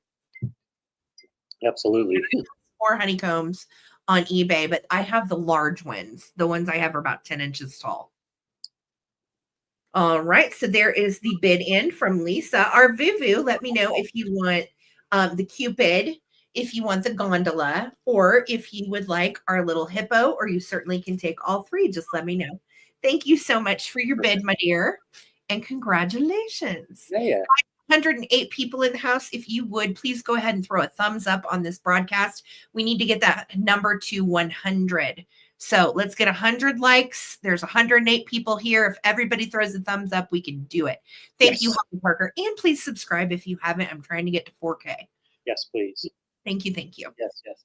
All right. My next piece is a really beautiful numbered art piece. It's going to get some glares, but if you saw the previews, it is just amazing. It has been framed today, actually, as recent as today. Put it in a new frame, so it is nice and clean. And I'm going to tell you a little bit about the artist himself, but I just first want to show you. It's picking up a glare and reflection, but you're getting the gist. It is a very saturated, beautiful G-clay art piece, and what that means, it's a digitally created piece of art, and then it is printed in a way where you use archival paper as well as the archival inks, and together, done correctly, you will have a G-clay or archival print, which is what they do in the museums. So this is an archival print framed in a nice gallery print or frame made by Doug Horne, Horne, So this one is not just a print that has been printed like an 8x10, which he does still sell. This one is a 13x19, and he has his actual pencil signature on there, as well as the number. So he did 150 of these in this size, and this is number 97. And this was done, I believe, in 2001. Was that what we determined? 2003. 2003. Thank you. So barely vintage. And what's great is yes, thank you, Sarah. He's famous for his MCM style art as well as his Tiki work. So he started out doing work for Yellow Pages, basically creating the ads and stuff straight out of high school. And he was born and raised in Arizona. He went to Colorado, to Denver, to the Art Institute there and got his degree. And then he went back to Arizona and kept making his art pieces. He also makes Tiki mugs and different mugs besides Tiki. So he's a designer and artist in multiple mediums. And this one here is digital art from 2003 signed. And we've got the Atomic Tiki Motor Hotel, Tahitian Fire Room, home of the space age zombie cocktail. And this just screams 50s. And what's really good about this is, besides the fact that the print is a signed numbered piece and the quality of it, it also does have a nice glow when you do the black light on different parts. So if you have a black light display, a tiki room with that, I mean, this is so perfect for it. He is still making art. He's moved on to a couple of different types of styles, a little bit more up close on tiki statues and that type of thing. And he actually has an Instagram page. So I'm going to share that in the comment section in a second here. But all of his different pieces have all those vibrant 50s and 60s colors and the styles. And yeah, just we found only one of this available online anywhere, including on his site. And it was a postcard, and the postcard is listed for $25. So these size, the numbered prints that he did, and he only did a certain amount of each art design that he did, they go for $150 to $250. Correct. So this is an outstanding price at $78, and he is an artist that's still going, mid to late 60s. And just some really epic stuff. So it's going to go nowhere but up in value. Born in the 60s, right? Yeah, born in the 60s in Arizona. Yeah, and it is 13 by 19 in size. And yeah, just ready to hang. Nice and lightweight. You will not find this same one online anywhere else except for a postcard that's $25. So yeah, and this is a good price. If it doesn't sell here, we are going to put it on eBay, and they go for quite a bit more over there. So snag it now, because our eBay shop is hopping right now. Yeah. Yeah, and this would actually be staying here if this worked with our aesthetic, but we're so eclectic, this just doesn't have a spot for it. If I had room for a tiki bar, we'd have one. I tell you what. Mm-hmm. Home of the zombie cocktail. That's right. It is. Thank you, Sarah. It is a very, very nice piece of art, and I'll put the link in the comments here. His Instagram has all of his new art on there. This one is not on there, so yeah, it's definitely a really cool one that needs a home. It even has a color TV. Look at that part on the sign. Oh God, it's awesome. TV. All right, I will put it to the side. Thank you guys for your consideration, and I'll drop that link later on. Awesome. Hold on just a second. Okay. Okay. I have just been texted and the piece is sold. So. What piece? Your piece. The art just sold. Okay. Yep. I have been texted. So it's sold. That was it. Okay. All right. Fantastic. That's so crazy. And thank you to the buyer. And I can either write. Congratulations. All right. So we are going to go ahead and do some more of the mid-century poppy trail contemporama. And next up are the large soup bowls. And these are spectacular. First of all, they're shaped like a boomerang, which is so cool. Look at this shape. Oh, just, I mean, you don't see these every day. So it was quite a treat to get to not only find one, but multiples. I am starting these bowls. These are the 8-inch soup bowls, and these are going to start at $30 each. And they are hard to find as well. The little bowls, just to get an idea, the small bowls are going for 30 to 45, which I also will be bringing later. Not for that much though. So these big bowls typically go for 49 to 60 each. I am asking 30 each. I have 4 available. They are a lovely large 8-inch bowl, and you can see they are nice and deep. So it is perfect for a bowl of soup. Would be nice for a little crudité, a salad. If you wanted like a big salad, oh, so good. And the shape is just next level. So mid-century atomic. And this is, of course, Poppy Trail by Metlox from 1955. And very, very, very rare and hard to find pattern, especially in good shape. You should see the ones on eBay. They have cracks and hairlines and chips and stuff. Mine have none. These are pristine. Yeah, shape. Really are. They don't even look like they're in such good shape. You would question, like, if you didn't know vintage, you would be like, oh, I think these might be like new. They're not. 1955. Yeah, kids never touched them. Seriously, they've never, I don't think they were ever used, really. Right. So I have 4 available. Okay. Again, nice and large, fantastic, beautiful size, really modern and abstract, really cool mid-century modern design with the poppy trail flecking that just screams 1950s. So I'm going to start a countdown. I see our Vuvus in at 30. Whatever doesn't sell here, we're going to throw on eBay. Okay. So let's start a countdown, everybody. And this will be for choice of 4 available. Here we go. 15, 14, 13, 12, 11, 10, 9, 8, 7, 6, 5, 4, 3, 2, 1. Looking for a bid in on our California Contempora 1955 MCM. Fantastic dishes. These are so good. So good. I'm so thrilled to find these. They are just beautiful. And I got them for a steal. It's just ridiculous. I felt like we should just start the car. We had robbed Goodwill. All right. So Susan Arvuvu, thank you so much for your bid of 30. Let me know if you want 1, 2, 3, or 4. And thank you so much for your bid, girlie. You rock. Thank you. Congrats. Congrats. All right. So that last item, the beautiful mid-century modern style tiki print.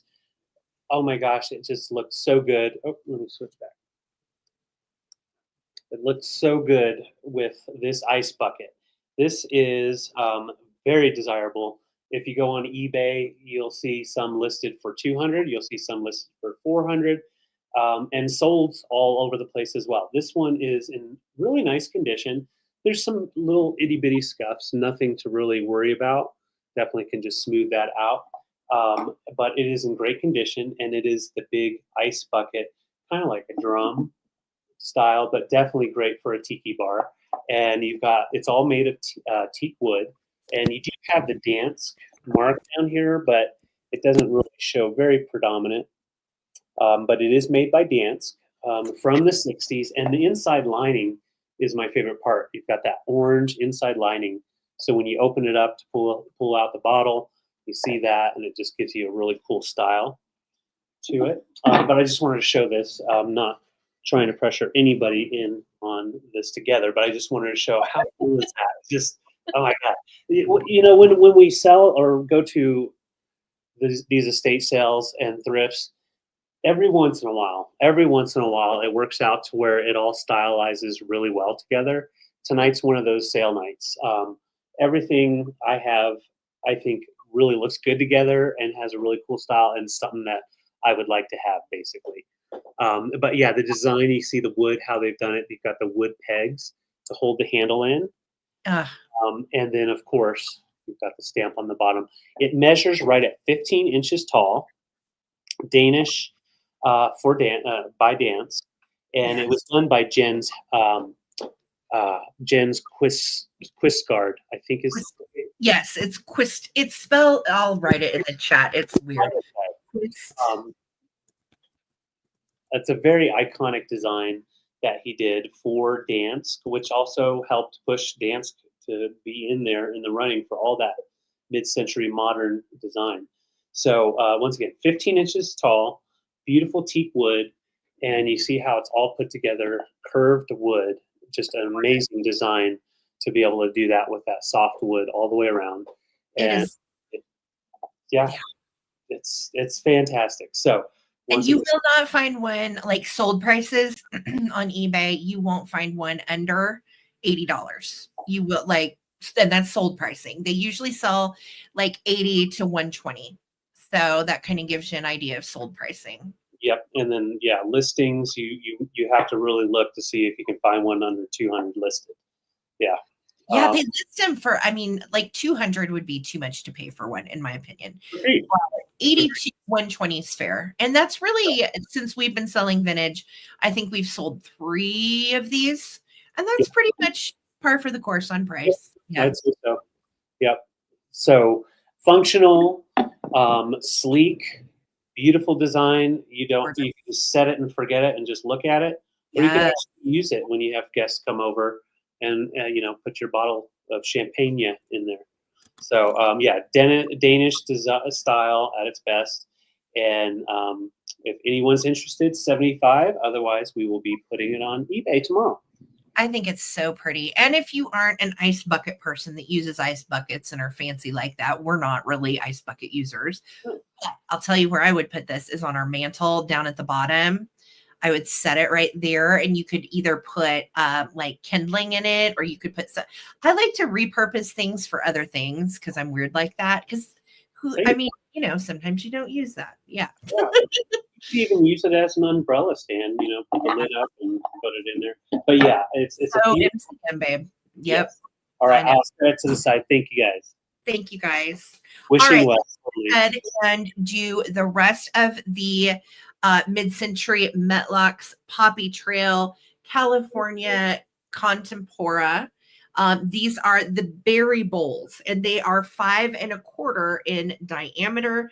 I'm asking $20 each for the berry bowls, and I have 8 available. So $20 each on the mid-century Metlox Poppy Trail Contempora. It's hard to say. Contempora. California Contempora. There we go. But dates to 1955, 5 1/4 in diameter, and you can see they have the same shape as the bigger. So let me show you. Here's the bigger that I sold earlier. Here's the smaller, right? And they actually look pretty nice nested together because they both kind of have that boomerang kidney shape thing going as well. Yeah. So mid-century, $20 each on the tiny bowls. And again, this is a very hard to find pattern, one of the most expensive mid-century servingware patterns out there. So that is why they are a little bit higher, is they're hella hard to find. And in this condition, it's just kind of unheard of. So $20 each. If anybody wants to get in on these, and there's 8 available. All right. Thank you guys. And we'll throw it back to David. These will go to eBay for sure. All right. Sounds good. All right. So my next round, I have 3 different choices here, but they're all identical. So pretty easy to do. I've got 3 Ttbsarahc from West Germany mugs, and they are identical. We've got the West German and Ttbsarahc marking, and it is the black mug. Oh, let's go ahead and pass over. Oh, plus them, you were the only one, sweetheart, that was even interested, so we don't need to do a countdown. Just let me know how many you want. Okay? Thank you, Leanne. Congrats. So, yeah, we've got the design on here is the white houndstooth, and that is a textile pattern. And so you've got that all the way around, which I think is just fantastic, very mod and nice and clean all the way around. So they measure right at how tall were they? Yeah, 3.5 inch tall. So a nice, normal, standard mug size, basically. But they, if they had four of them where I found them, unfortunately, one of them was really chipped, so I had to leave it. So I have three. But I thought, if you even have a red one to go in there with this, something kind of plain or different from the pattern would look really cool. I know it is, but I always feel silly live being like Vatersbach. Yeah, I don't do that for other languages, so like I feel like I know. Because I'm a big fan of Wiener Schnitzel, and I love it, but it's spelled Wiener Schnitzel. I know I can't take away the W. I'm sorry. I know. Yes, Arvidu, I got you for 2 of those. Thank you, doll. Thank you. Yeah, I think these would look awesome on a mug tree with either just another black mug or find another one. But yeah, they're really nice texture to them. You've got kind of a raised texture on the pattern, and then the white is textured and then smooth on the black. So, and yeah, you don't really see these very often. Usually, when you see Vatersbach, um, it is a red pattern or a red base for the pattern. So it is nice to see a black design. I think it's pretty fantastic. Lisa V, I thought of you when we found these two because you're on your black and white kick and you have such the mod black and white thing going. Oh, David, don't balance those. Oh, no, I was just showing how neat they look stacked too. No, that's good. That's good. Wiener Schnitzel. Anyway, yes, Vatersbacken Wiener Schnitzel and hounds-tooth plaid check is super duper cool. So correct. Let's count down the Vatersbach. Here we go. 15. What's that? Hold on, Lisa. What's that brand that's like super duper popular right now? And it has all of the black and white stuff. I've seen some of it on Paragold, but it's a particular brand that's really hot right now, and it's all black and white stuff. Lisa will know. Nettie's also in at 10. Thank you so much. I know they are cute, right? I totally thought of you, Lisa. All right, here we go. All right, let's count it down. I have 3 available. Here we go. 15, 13, 14, 12, 11, 10, 9, 8, 7, 6, 5, 4, 3, 2, 1. Looking for. I still have a sweater, and I thrifted this sweater. It's very cute. And I have a sweater in this print, and I love it. Mm-hmm. It's cool. Viscomi's got a bunch of stuff this print. Yes. That's cool. Just cute little boots too. That's print. Awesome. Okay, Leanne took the bid at 11. Got you, sister. Do you want 1, 2, or 3? And then same question to you, Nettie. 1, 2, or 3. All right. I mean, Oklahoma Sum just takes 1. You know what I mean? Right. The brain. Oklahoma Sum says, "Thank you guys so much." And yeah. Awesome. Appreciate you guys. Okay, Oklahoma Sum, I got you for 1. And then Nettie, let me know if you want 1 or 2. 1 or 2. All right, Nettie, you got both. Thank you so much, guys. Appreciate it. Okie dokie. I have some more cutie pie little fold-out Valentines. There are 2 available. We're going to do these for choice, and they are going to be $10 for choice. And the first one up is this little cutie. And these are like early 1900s. So anywhere from like 1900 to probably like 1919 is what we're looking at on these. They are made in Germany. So here's our first one. Look at these 2 little boogers. Oh, we're like brother and sister. We look the same. We have the same perm and everything is great. So this one says, "To my Valentine." Absolutely, darling. And look, you've got all of the little blue forget-me-nots up here. Very popular in Victorian Valentines. And then when it folds out, we go full on 3D, which is just so cute. And this little guy comes down and folds out. And you can see we're sitting in the grass. And I think she has, I don't know what those are, weeds, 4-leaf clovers, something. She's gathered something. And you can see how it stands out when you fold it down. It is darling. This is right at like 4.5 inches in size as far as tallness, and so stinking cute, just adorable. I love these. And as you can see on the back, it says printed in Germany. So hey, 100-year-old and older German little fold out Valentine. That's going to be choice 1 for 10. And then choice number 2. And again, this came from an ephemera collector, and she had, oh my goodness, she had some stuff. I got as much as I could grab at that one. All right, this is the next choice, and I think this one's really unique. So first up, let me show you folded. Okay, it says to my Valentine, and then we unfold it, and it pulls down this little fella. Look, he's got a rose bush. She has a rose wreath and a little Valentine in her hand. And then up here, we have a propeller plane, which I think is different. And it's got this little rosette kind of wreath around the big Valentine in the back. And this one, of course, also is made in Germany. And it says it is to, what does that say? Alvern from Normanna. That is a rough name, Normanna. Mana. I'd just call her Normie. I would just be like, we're going to call you Normie. And that's Normanna. Okay. And this one was not signed at all, by the way. And then I don't know if I showed you, but yes, printed in Germany on that one as well. So these are collectible and fun to find if you're out and about. They go for, anywhere from like 12 to 25 each on these, which is just wild. So I have mine at 10. We're looking for 11 if anybody wants to get in. And that is going to be for choice of whichever one you want. So let's start the countdown. 15, 14, 13, 12, 11, 10, 9, 8, 7, 6, 5, 4, 3, 2, 1. Bid end. And these are embossed and printed. You can see the relief work on them. So sweet. 100-year-old German fold-out Valentines. Amazing. Can you believe they're still around? Like, no. Kind of hard when you think about, like, I've got a pair of sweatpants that I've had for 14 years. Like, 100 years is a long time. Trina, they are both coming to you, and they are so sweet. Thank you so much, Trina. Congrats. All right, it's Murano glass time.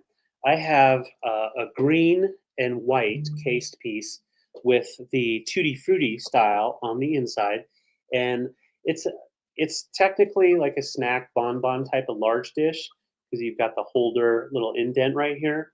But you could definitely just use it like as a console dish because it's not too small. It's 8-inch diameter. And this is from the early 60s, more on the rare side on this piece after I looked it up.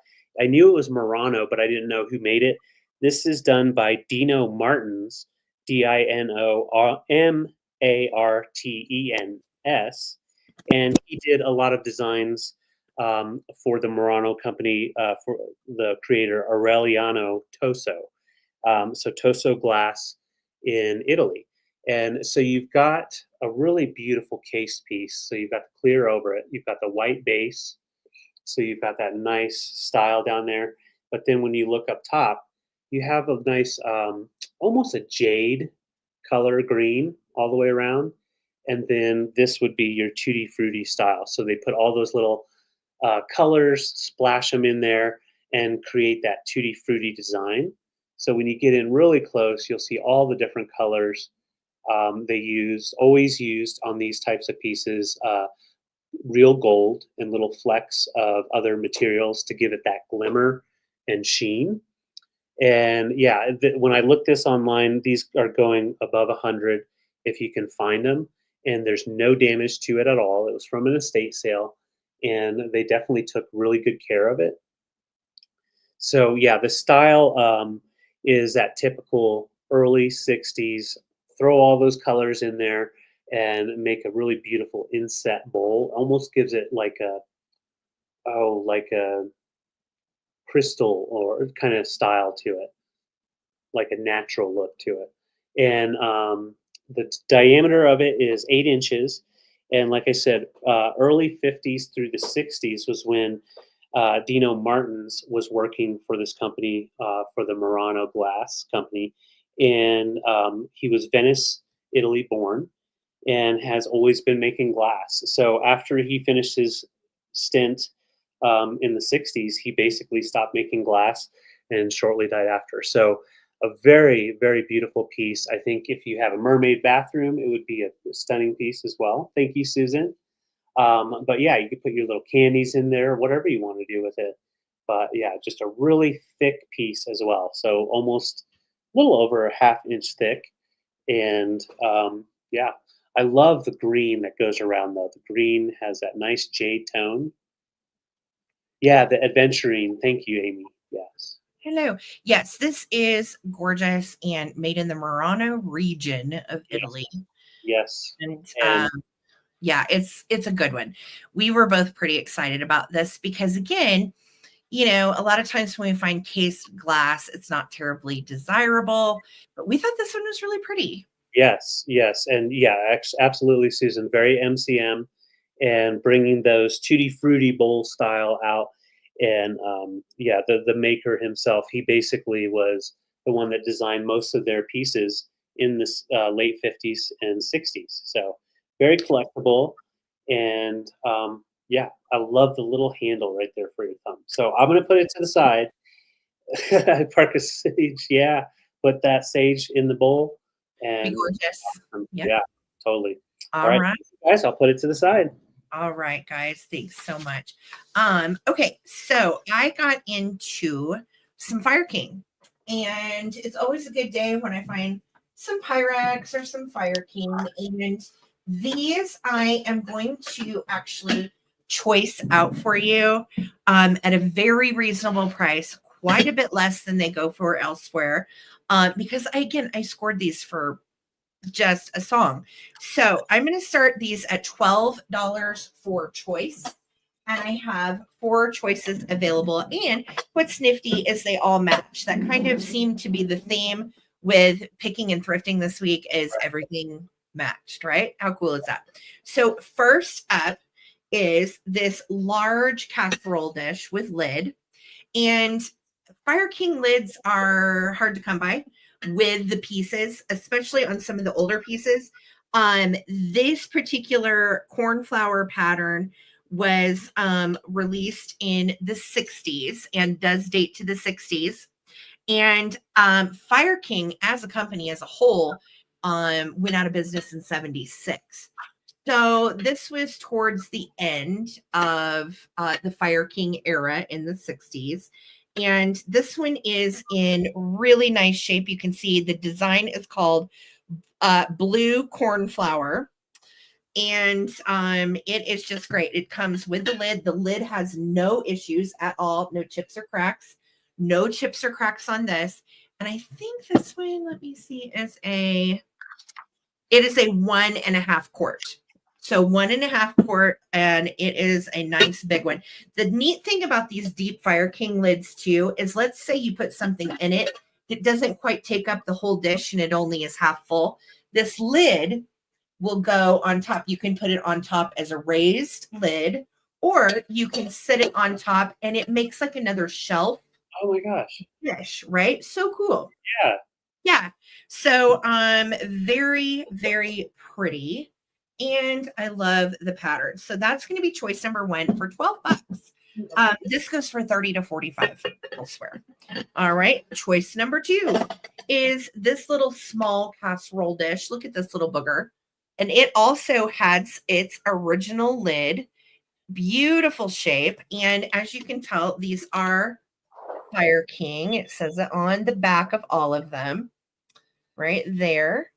And beautiful, pretty pattern with that cornflower blue pattern from the 60s. And this little guy is a 12-ounce 472.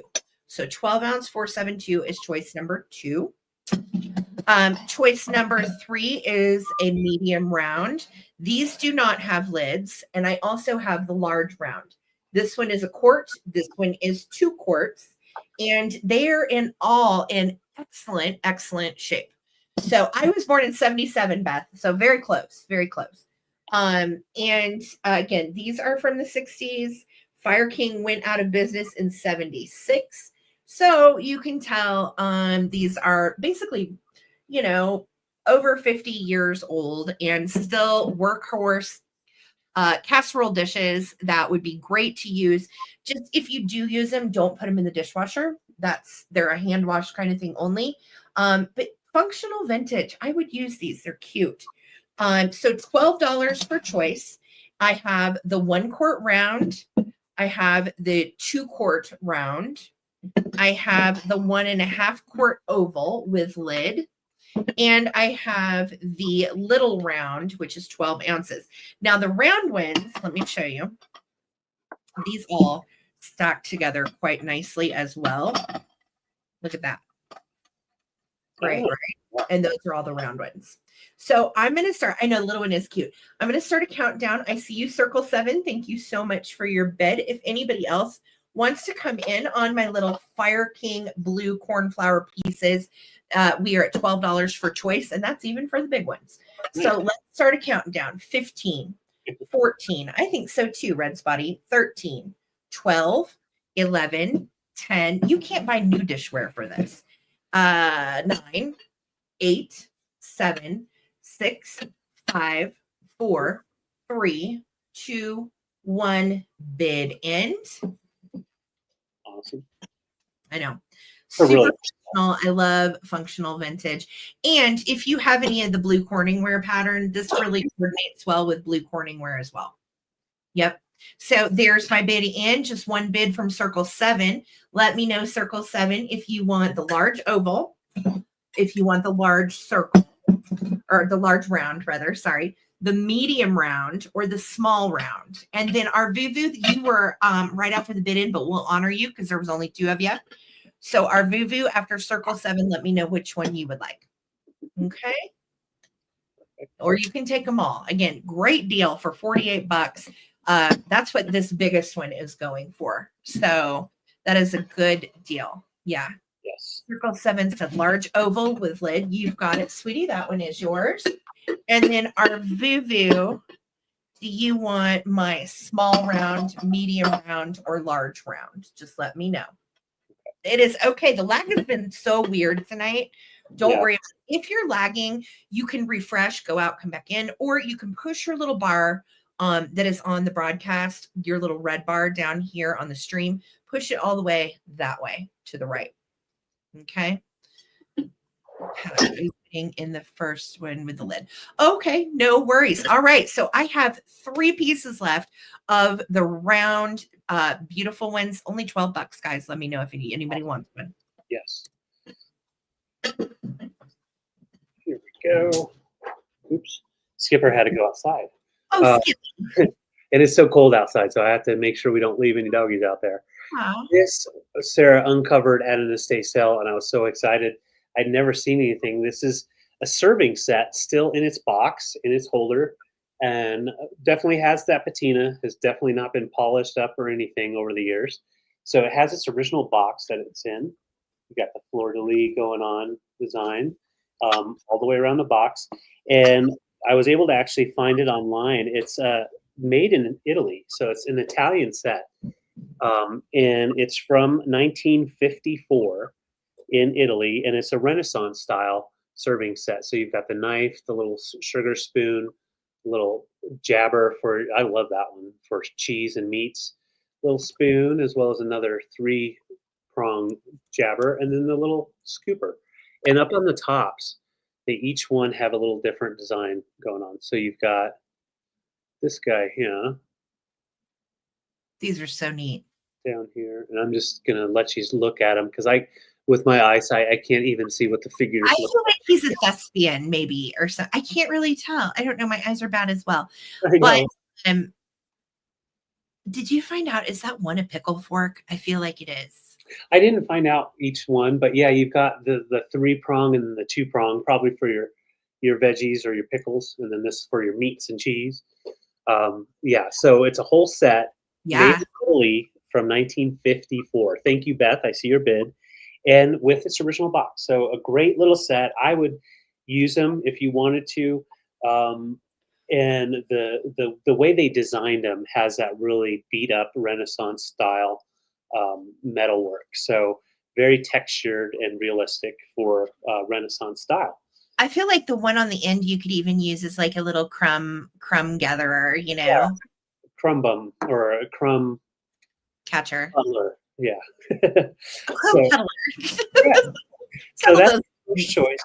And I had to bring this guy. And he is our really cool brass. It's a silver-plated brass sword.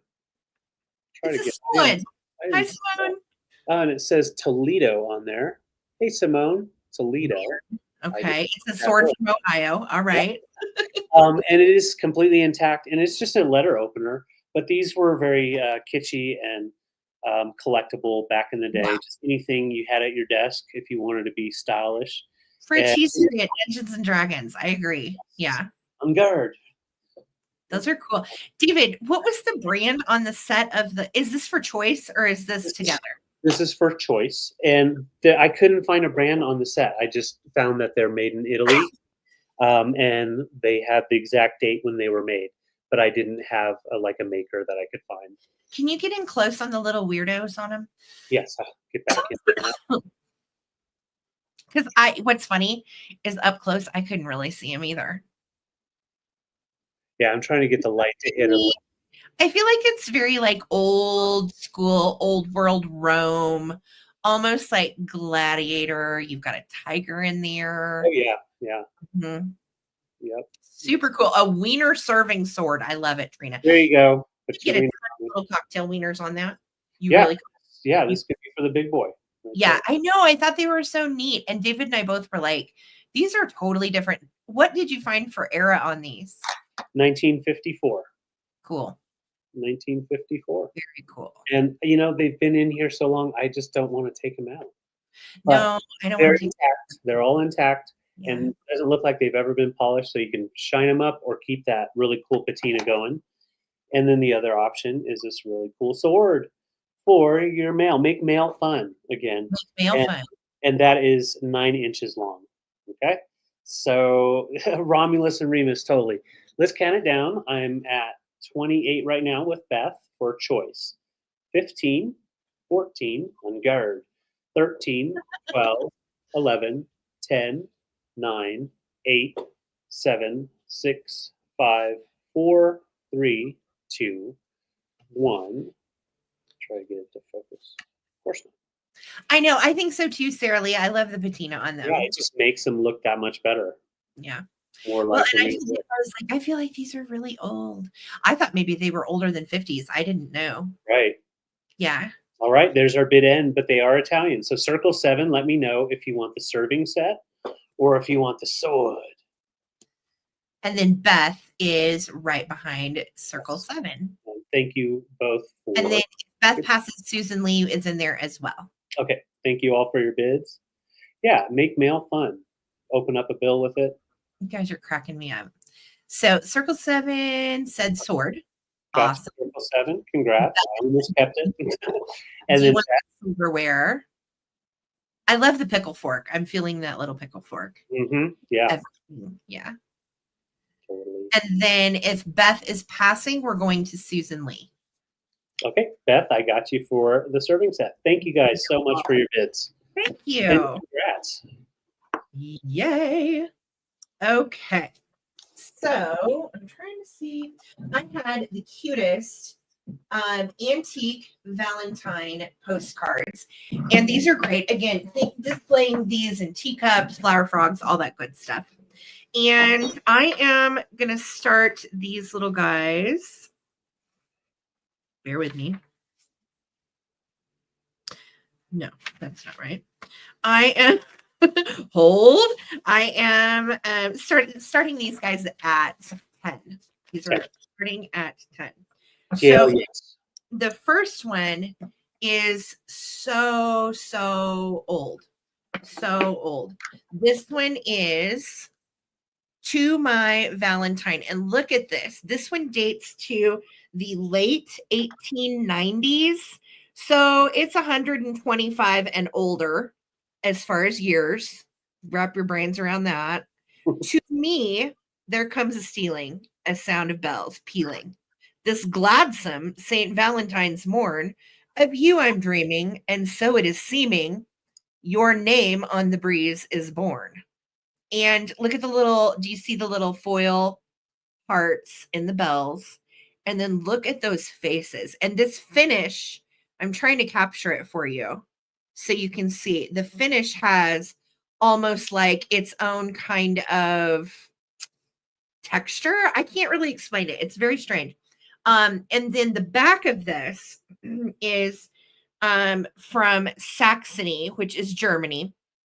And I sold a $55 card yesterday on eBay that was the same brand. And it is Raphael Tuck and Sons Raffaelette postcard series, Cupid's Festival, art publishers to Their Majesties, the King and Queen Alexandra. So this has never been used, and it is very, very antique and such a spectacular, beautiful little Valentine. So I know it's so old and such a fantastic brand made in Saxony, Germany. So I'm going to show you. That is choice number 1. And then choice number 2, I think is hilarious. And this one is a theochrome style, which means it's tinted color. It was originally made from a black and white image, and they've tinted and hand colored it. So it says, believe me, this is the first time that I really am in love. So I think he might be a little bit of a player. I'm not for sure. But it's pretty cute and it's kind of comical. And this one dates to also late 1800s and early 1900s as well. And you can see that we do have our postmark and our 1-cent stamp. And all we've got is Mary's name and Del Rapids, Minnesota. So it was really pre-addresses, which I think also is just so wild with these old ephemera pieces. And then you do have a little pencil inscription message on here that you can read. So that is going to be choice number 2. I know, I agree, Yeah, Liz. Totally. Believe me, this is the first time. Believe me. All right. So that's choice number 2. And again, these are all like 120 years old. So just exciting to even find these and have them. This next one is darling. It also dates from 1898 to 1901, and it is Valentine Wishes. May your heart and my heart ever beat as one. Valentine Wishes. It's got little embossed flowers all over it. And I love that big red heart hanging down with a little gold bow. It's so pretty. And again, all we have is route number 3 going to Illinois. We didn't need, and it's from Hazel. We didn't need a big old address. We just know that Miss Davis was in Dolo, Illinois on Route 3. We knew who she was. And this one is postmarked February 12th. So somebody did send that just in time for Valentine's Day. How cute is that? Okay. Last one is a sweet little Cupid scene. And we have little girl Cupids all in little rompers. And then, of course, we've got the wonderful forget-me-nots all the way around the Valentine. And then look at her up here, sprinkling some lava dust all over. I just think this one is so pretty. I love this one. It's got quite the story on it, so I will let the buyer have fun with that. It's postmarked February 11th, and I can't make out the year, but it is a 1-center, which indicates that it's probably somewhere, again, 1898, 1901, somewhere in there. Okay. So beautiful, beautiful antique 120-year-old postcards, 125-year-old, if you can wrap your head around that. They're still here, and boy, are they neat. So starting to count down. Perry is in at 10. If anybody else wants to get in on these, any of these little thingies are great to display these with. And I have some of these coming in a quick claim later for you guys. If you need display stuff, I have some coming up in a little bit. Okay. They're so handy too. What's that? Oh, they're just so handy, those ephemera holders. They're nice for literally anything from Valentines to birthday cards, pictures of the kiddos, take them to work. They don't take up a lot of space. They're cute. So, okay, here we go, guys. Vintage or antique postcards. 15, 14, 13, 12, 11, 10, 9, 8, 7, 6, 5, 4, 3, 2, and 1. Looking for a bid end on these cute antique Valentines. Perry, thank you so much for your bid. Appreciate you very much. And there's my bid in from Lisa. Thank you, girl. So Perry, let me know, love, if you would like, we'll call this one horizontal. We'll call this one couple, heart, or cupids. Cupids, heart, bells, couple. Okay. And just let me know, or you can take them all. Thank you so much, Perry, and enjoy. I will communicate with you. The last two, the hearts, are coming to you. They're so sweet. Thank you, Perry. Sweet. Cool. All right. I have a 5-year diary, and it is a little bit behind the times. It is actually from 1946 to 1951. Hold on just a second. Play Skipper. Skipper's having some issues today. He's passing stone right now, and so he has to go out pretty frequently. Poor guy. Yeah. It is kind of faded. It's genuine leather, so it is a black leather diary, but it's coming in just a little bit blue just because of the lighting. But it does have a little, the only flaw is a little puncture right here, right there in the leather. It doesn't really affect it too much for display, but I wanted to note that. And it does not come with its original key. Luckily, they left it unlocked so we can read their diary. So let's pop it up. And it does have that nice gold leafing all the way around. So nice quality on that. And when you open it up, oh, and on the back, it does say genuine leather down here in the bottom. And so you open it up, it is unused, no writing at all inside of it, which is pretty hard to come by. Although if it had a bunch of writing in it, that's also a lot of fun to look at and read. But you have the zodiac signs right at the beginning. You go into what the stars said when you were born as you go through the different dates. And then, so you go through the Libra, all the different signs, generally observed holidays listed all the way through here. You know, the info we all need to know. And then we've got fixed church dates. So these are dates that you have to go to church for sure.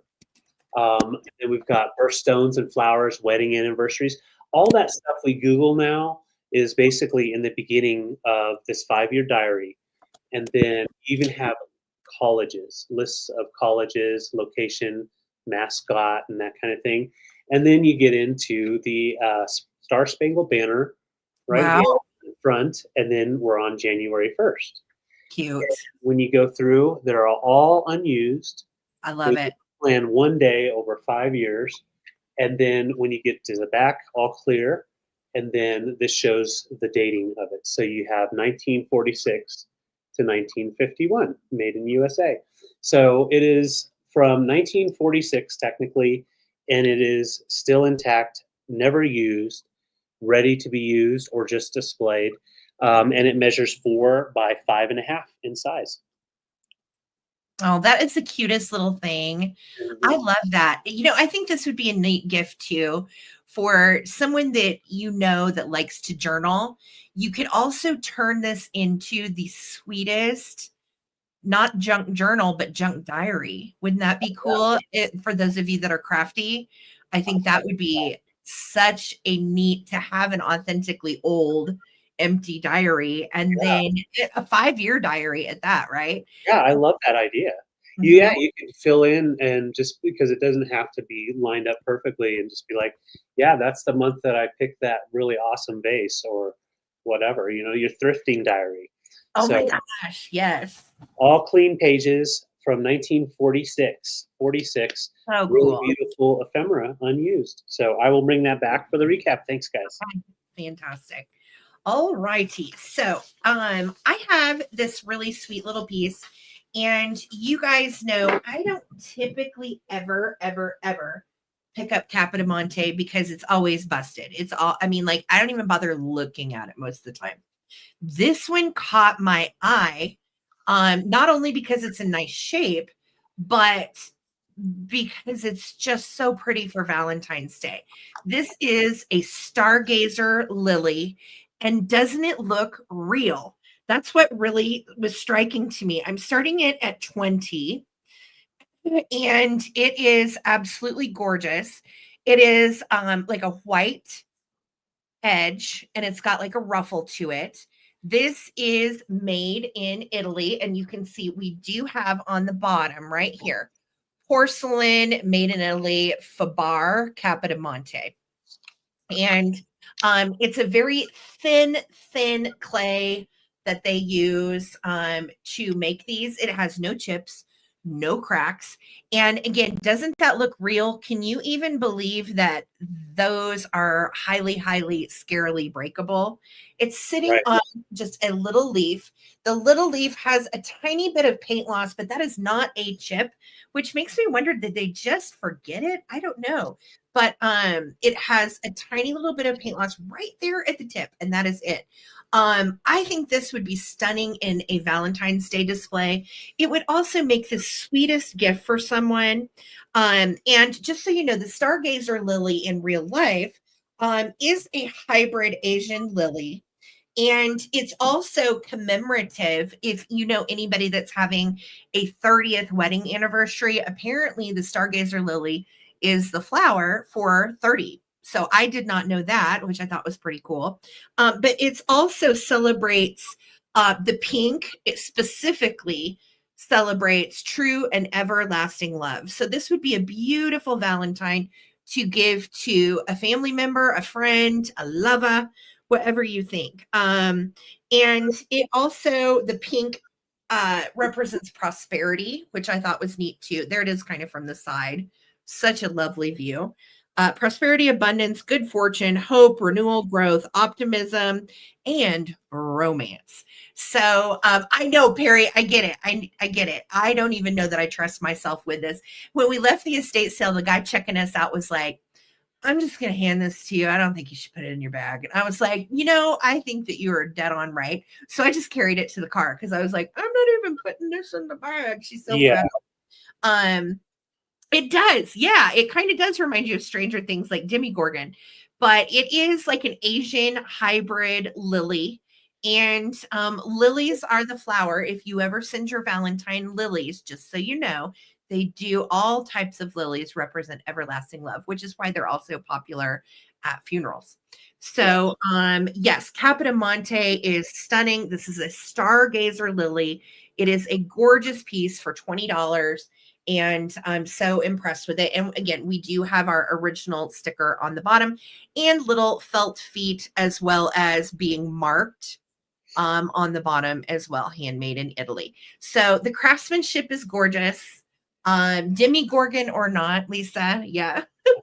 It's just stunning. So I thought it looked so real. I had to bring it because I thought somebody needed it for Valentine's Day. If it doesn't find a home here, we will put this little guy on eBay. It will ship safely.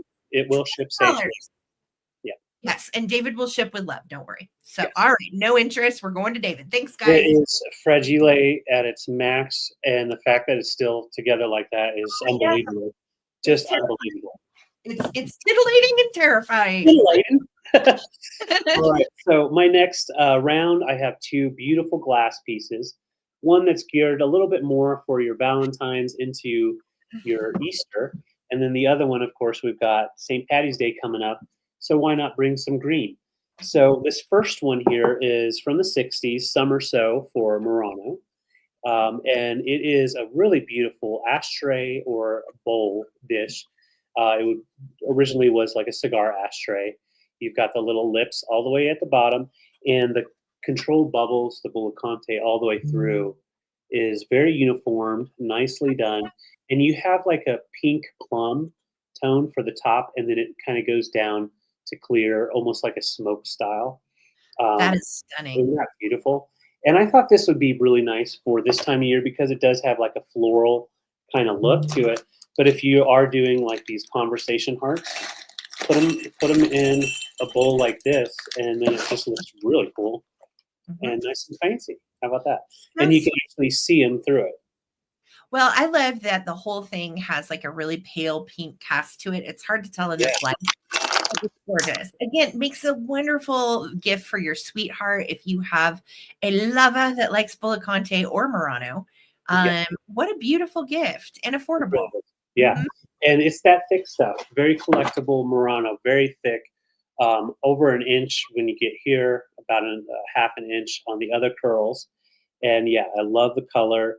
Very swoopy, and the clarity is just outstanding. Now, I love 90s glass when it comes to Polish glass. This is by Crosno, very mod, and all of their pieces, you always have that nice, large, controlled bubble.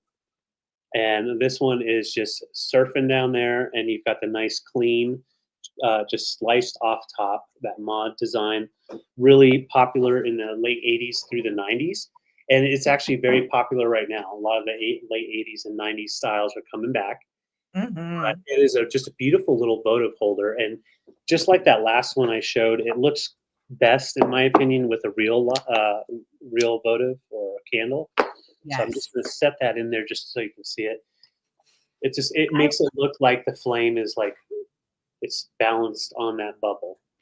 Well, and always when I see these instantly, I'm like, oh, this is Aceta bubble glass controlled. It's gorgeous. It's super mid-century, and the design is really nice. Yeah, and Crosno is just a beautiful, beautiful glass maker. And yeah, so I'm going to show them together just so you can see. Huh? Very clear. Yeah, very clear. Yeah, there you go. So that shows the clarity in the glass. And yeah, just beautiful Italian and Polish glass. Oh, we got a little fire going. And Karen at 30, thank you so much. And as far as the green piece goes, it is a votive holder. You can always do something else. You could definitely put a small little arrangement in there if you wanted to. But yeah, they're both really nice. This one measures right at 3 inches tall. And then this is 7-inch diameter and about 4 inches tall. Nice. All right. Thank you, guys. Let's count it down. Controlled bubbles in the glass. Thank you, Karen Huck. Looking for 31 or more. 15, 14, 13, 12, 11, 10, 9, 8, 7, 6, 5, 4, 3, 2, 1. Looking for 31 or bid in. Bid in. Thank you guys for hanging out. If you would, we're trying to get 100 likes on the video tonight. 86 people still in the house, which can make it happen. So please smash that thumbs up if you don't mind. And if you have not subscribed, it's free. Please do so. All right, Karen, congrats. Which one or ones would you like? Beautiful choices. Green, she said. Hey, we got you for the green. Congrats. Awesome, Karen. Super good. Thank you. All righty. So, I have a quick claim as promised. Ooh. And these are for all my peeps that want to display Valentines but don't have anything to put them in. So these are little packs of 4. They are not vintage, by the way, but they are little packs of 4. And I have 4 of these available. If you're not sure how they work, this is what you do with them. So you take your postcard and you slide it into the little circle, and then it stands up for you. So it's a wonderful way to display photos, to display your wedding or your sweetheart pictures for Valentine's Day, your antique postcards, your kitschy vintage Valentines.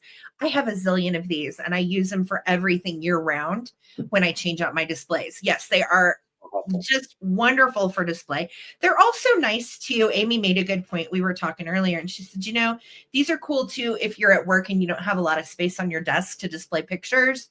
You know, just throw 4 pictures in these. They don't take up much space, and they are great. So we are going to do a quick claim on these. There are 4 in each package. I have 4 packages available, and they are going to be $8 each. Type in the letter H for holder. $8 for a pack of 4. Type in letter H for holder if you want one. I don't know what they're called, honestly. I call them wire display holders. Yeah, wire display holders. But they're handy, and if you don't like how tall it is, you can always bend it as well. So, okay, so Perry's taking a pack. Perry, let me know how many packs you want. You are first. And then Karen Chase, Simone, and Trina. Card holders, yeah. They're also placeholders. Like if you're at a wedding, you could use these as placeholders, that kind of thing. Okay, so Perry, let me know how many. Karen Chase, let me know how many. Perry wants 2. Karen Chase is next. 2 are going to Perry. I've got you, love. Karen wants 1. Karen wants 1. And then Simone, do you want 1? And then if Simone says no, Trina, we're going to you. All right. So thank you guys for the quick claim, and enjoy displaying your little cuties. You cannot go wrong with those. They are wonderful.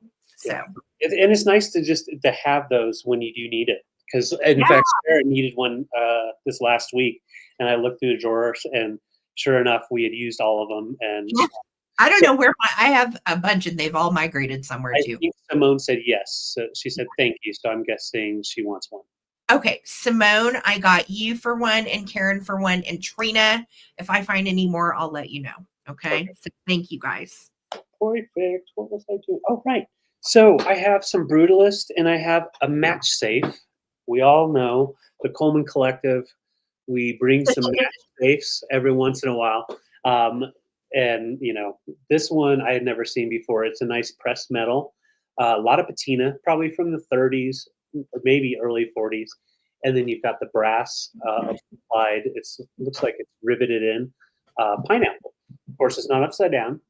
And you've got, the holes on the side so you can see. So this is measuring right at 6 inches tall, and just a really cool piece to put in the garage or in the kitchen, hang it up there, put your matches in there, or you can do something else, fun little notes or whatever.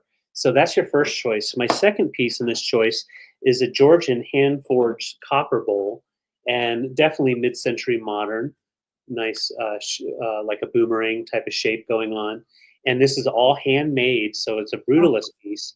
So you cool. can see how it's been crimped for the base. So they took the copper and crimped it up all the way around. And then for the top, you've got that nice patina. I would leave that there for sure. It's intentional. And then you've got the beat down little edge all the way. So you've got like a ruffle style all the way around, and that was hammered down. So it does sit nice and flat. It's not a, it's definitely an artist done. So it's not wonky or anything. It is so cool. We both saw this and we're like, oh, is that a Brutalist? Right. Like a kidney dish? It is. Oh my gosh. And yeah, it's a really cool one, and it does have its actual marking on there, and it's called a Capri bowl. The style of it is called a Capri bowl, and so where is it? There it is. So copper. There we go. Copper Capri, and it's numbered 0425. Very cool. So a very nicely done piece, and it measures 12 inches long. 12 inches. I love that. So again, would be really cool to put on a coffee table as your remote bowl. You might not want to throw remotes in a ceramic or pottery bowl, but in a metal bowl, hey. So great for remotes, great for burning Palo Santo or sage. You could do a lot with this. It's a really functional, cool piece. Hi, Shannon. Welcome in. I agree. It is a fun one to use, I think, because the fact that it has that crude look to it. Yeah. So yeah. $20 choice between your copper Brutalist piece or your brass and pressed metal match safe. So $20. That is so fun. And you know what pineapples mean, guys. So just don't do this. Don't do that. I know. Such good pieces. These are so stinking cool. Makes a great gift too. Yeah. Oh, absolutely. I love the patina on the top, and then you can see the bottom really didn't age much. So pretty cool. I will bring these back for the recap. Thank you guys. All righty. Okay, so I have this beautiful piece, and then we will do my little toys here in just a second. So this is another fun find. I told you it was the week of kitchenware and sets of goodies. This is the only one I have of these, and I'm starting this at $20.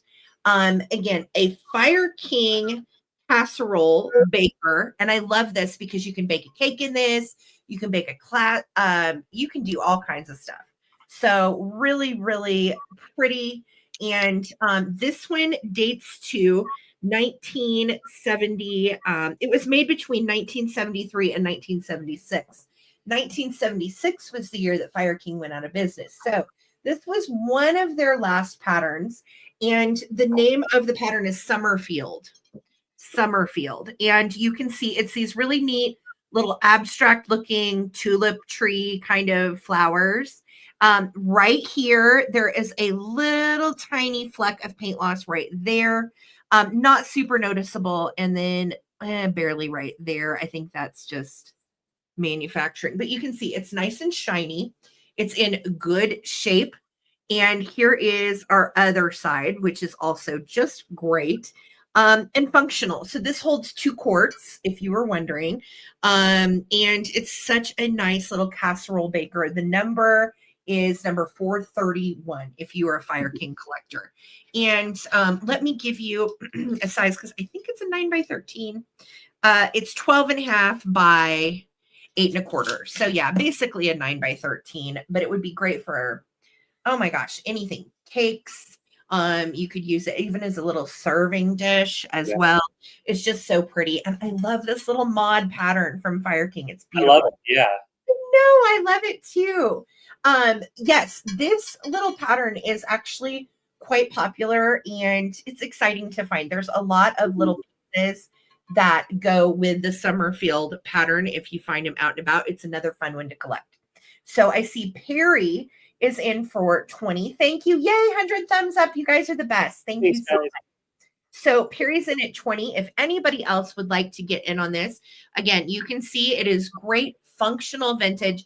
Just please don't put it in the dishwasher. It needs to be hand washed. Okay. So here we go. Starting to count down. Thank you, Perry. 15, 14, 13, 12, 11, 10, 9, 8, 7, 6, 5, 4, 3, 2, 1. Looking for the bid end. Again, such a good color combo with the yellow and the green and the orange. So groovy 70s, right? Totally. Love it.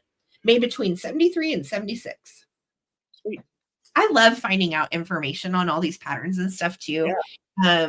It's nice to think about when, of course, the items were produced, but I love knowing what pattern was done when. Right. Okay, Perry, it is coming to you. Congrats. Thank you so much. Congrats, Perry. All right.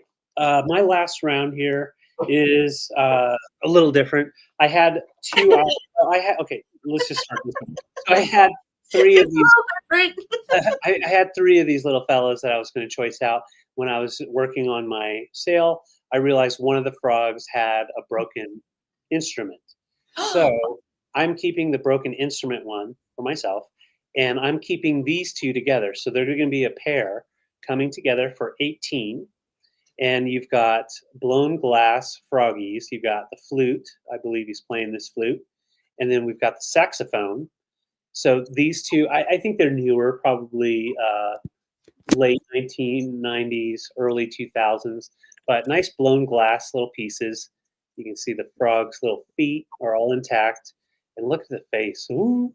And yeah, great for plants. Love putting little frogs and turtles in our plants. Oh, yeah. So these are coming together as a pair for 18.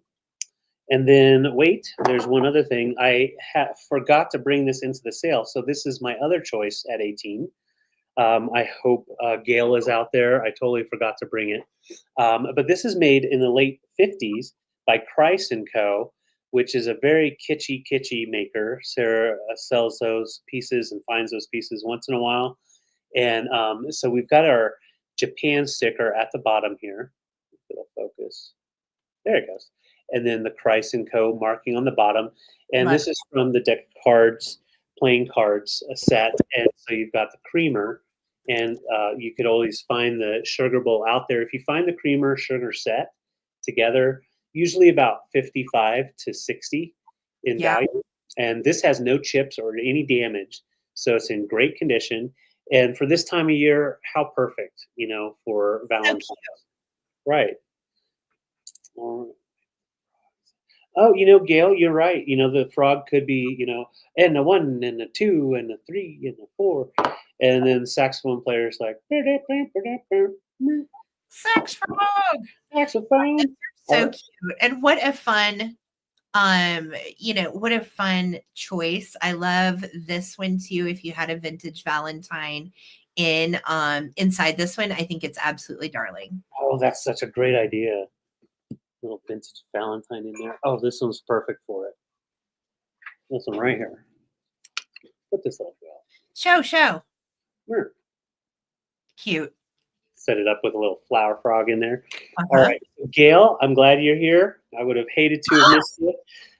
So we're at 20 right now, and that is choice for Beth and Co. Yep, and Beth is in there at 18. Yep, absolutely, she is, and that is between our creamer or our pair of dueling frogs. Froggies. Oh, they're frogs. Yes. All right, here we go. Gail, thank you for your 20, and Beth, thank you for your bid. 15, 14, 13, 12, 11, 10, 9, 8, 7, 6, 5. I'm sorry, Gail. 3, 4, 3, 2, 1. Bid end. Looking for 21 for our bid end. Thank you. And thank you, Gail, for being so patient. Yes, thank you, Gail. And we didn't purposely mean to bring it last. We forgot. And it was supposed to come last week, and then there was nothing for it to go with. So right. It just didn't work out last week. And then this week I totally forgot. And then as soon as I saw you comment in there, I was like, oh, that's perfect. My frogs are missing a buddy. So that works out great.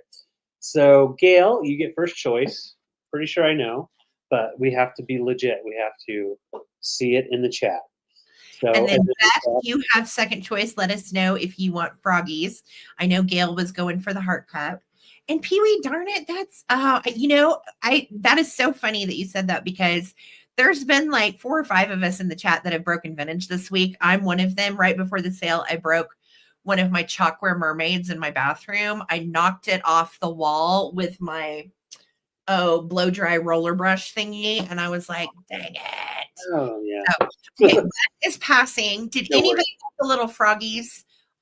Just let us know. They are available for 18, and congratulations, Gail. Thank you. Congrats, Gail. Yeah, I know, Pee-wee, dang it.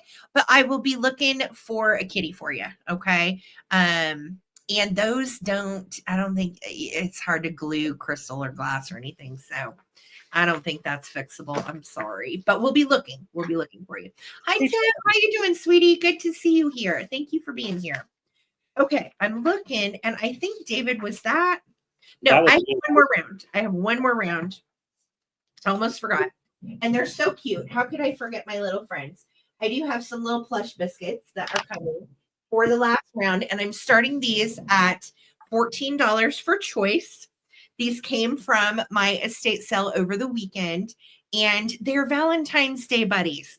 So first up, I have this 1979 monkey, and he has on a little corduroy hat, kind of like a Paddington style hat, which I think might have been the trend at that time. So all things that looked Paddington-esque were a thing. And he has on a little stripy undershirt, and he is made by Atlanta division of Atlanta Novelty, and it's a division of Gerber, which I think is pretty cool. Now my guy has some little dingy spots. Okay, he's not perfect, but they're not terribly noticeable. You know how I am. I don't like to buy stuff that's gross, but he's not gross. He's just a little dingy. And he has little glass eyes and the sweetest little face, and his hands Velcro together. And so he can hang on anywhere you put him. So you can wrap his little legs around stuff. And he is top to bottom 24 inches tall.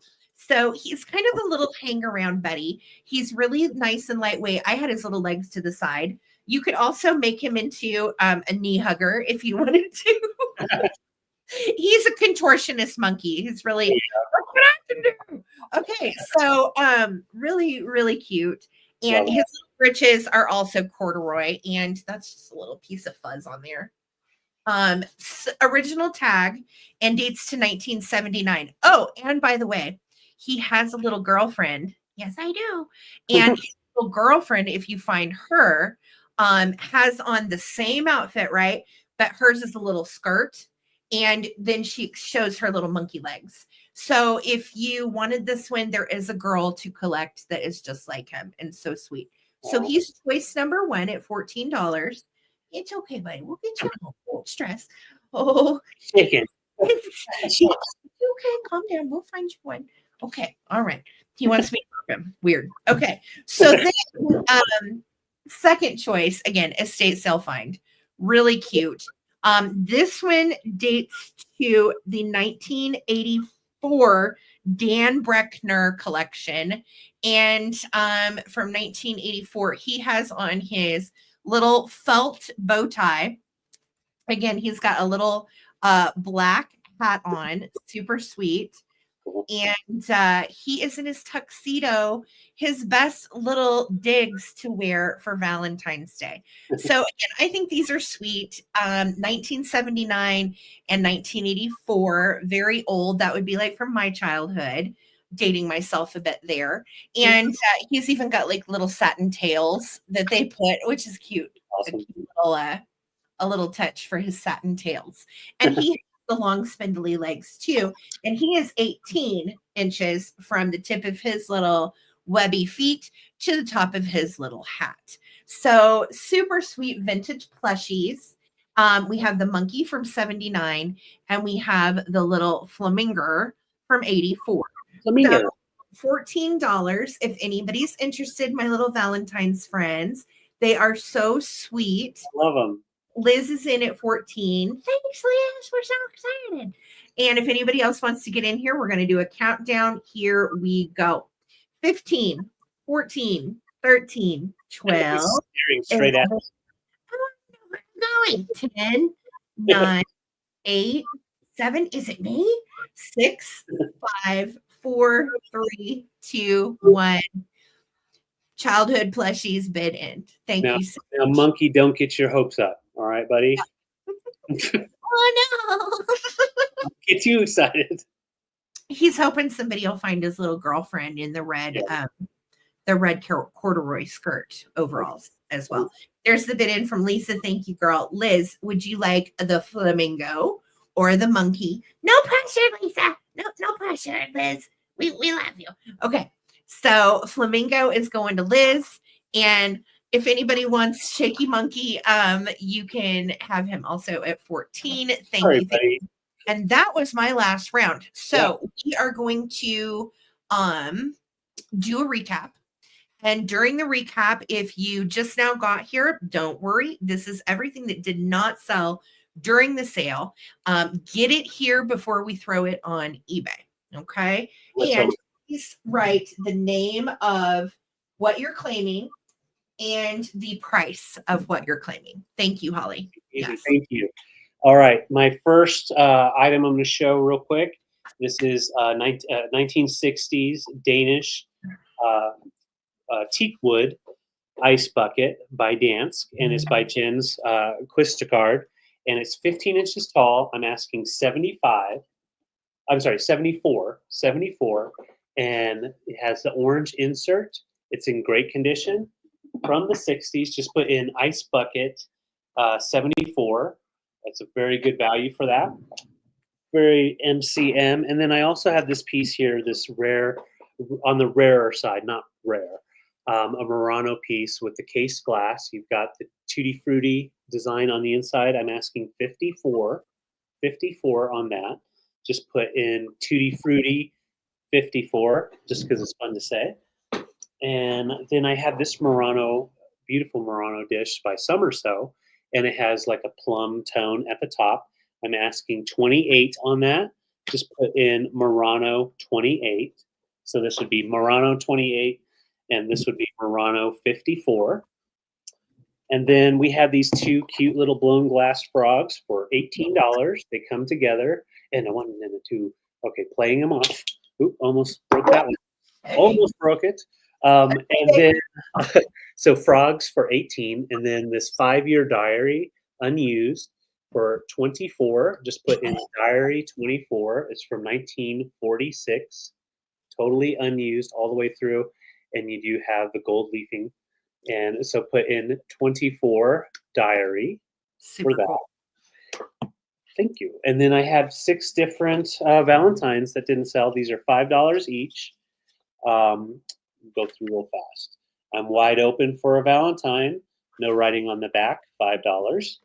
I have Stop Stringing Me Along, Be My Valentine. Has a little bit of writing on the back, $5 as well. And then What's Cooking Valentine, and that is $5. No writing on the back. And Bunny at the TV. You're my main attraction. Please be my Valentine, with just a little bit from Cynthia, Love Jeff, or to Cynthia, Love Jeff. And then we have I'll Turn Blue Without You, and that's a moose. I thought it was a horse at first, but those horns mean it's got to be a moose. And these are only $5 each, guys. $5 each, and that one doesn't have any writing. And then last one here is You're Nice Valentine, and that one has no writing on the back. And $5 as well. So that, I believe, was, oh no, and then for $20, I also had this Brutalist dish, little console dish, Capri dish. So put in, and it's copper, so just put in copper 20, or this brass and pressed metal match safe for 20 as well. So just put match safe 20 or Capri bowl 20. Right. Very cool deal on the copper as well. Yes. Thank you, guys. Oh, so Liz, I see you on Pie Valentine. I will get that. Thank you, Liz. Thank you, Liz. I got that for you. And if you are watching the replay and you see anything that didn't get claimed from me, you can definitely email me at ttbsarahc@gmail.com. All right. Awesome. And you got Liz for the Pie Valentine, right? Yes, yep. All righty. Fantastic. Okay, I'm going to do my recap, guys. And I had 7 of the large Metlox 1955 Poppy Trail California Contempora. That is so hard to say. $36 each. And I have 7 available. So type in $36, large plate, and then the quantity that you would like. Okay. These are Poppy Trail Metlox from 1955, 9 3/4 inch size on the dinner plates. Okay. And they do go for more than 36 each, by the way. So that's a good deal. All right. And then I have 2 of the same pattern, the large soup bowls. These are 8 inches. Can I jump in real quick? So Liz, I got you for these 2 here. And then yes, George, you can take the remaining 4. Great. For the other 4. Those are yours, George. Thank you, doll. Okay. And then 8 inches on this one, same pattern. And these were $30 each. So there's 2 available, $30, put in large soup bowl, $30, and 1 or 2. And then I had 7 of the berry bowls left for $20 each. Same pattern, 1955, and none of these have issues, chips, cracks, nothing. So these are $20 each, and I have 7 available. Put in small bowl, and then however many you want at 20. Okay. And I am sending those to eBay, guys. If they do not find homes here, those will be on eBay. All right. So grab them here before they go. I had my 1979 long-legged monkey. He does have Velcro hands, and he is $14.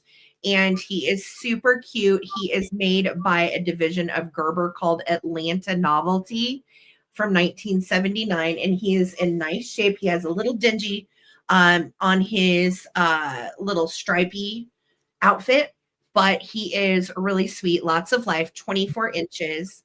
So cute. Okay. And you can just say monkey 14. Okay. Oaklasum is taking a large soup bowl. Got it. I don't know, Pee-wee. Okay. So Oaklasum, I got you for that. Thank you, dear.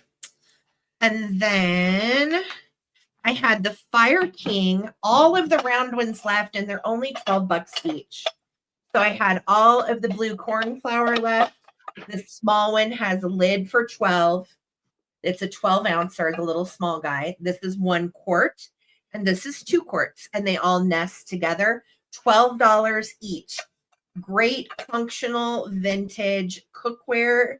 $12 each. Blue, put in blue cornflower, large, medium, or small, and I'll know what you mean. Okay. And no, you cannot buy. It is not for sale. Lemon Kleenex box will never be for sale. I'm just okay. Then I had this beautiful little, and I'm still so scared I'm going to break it.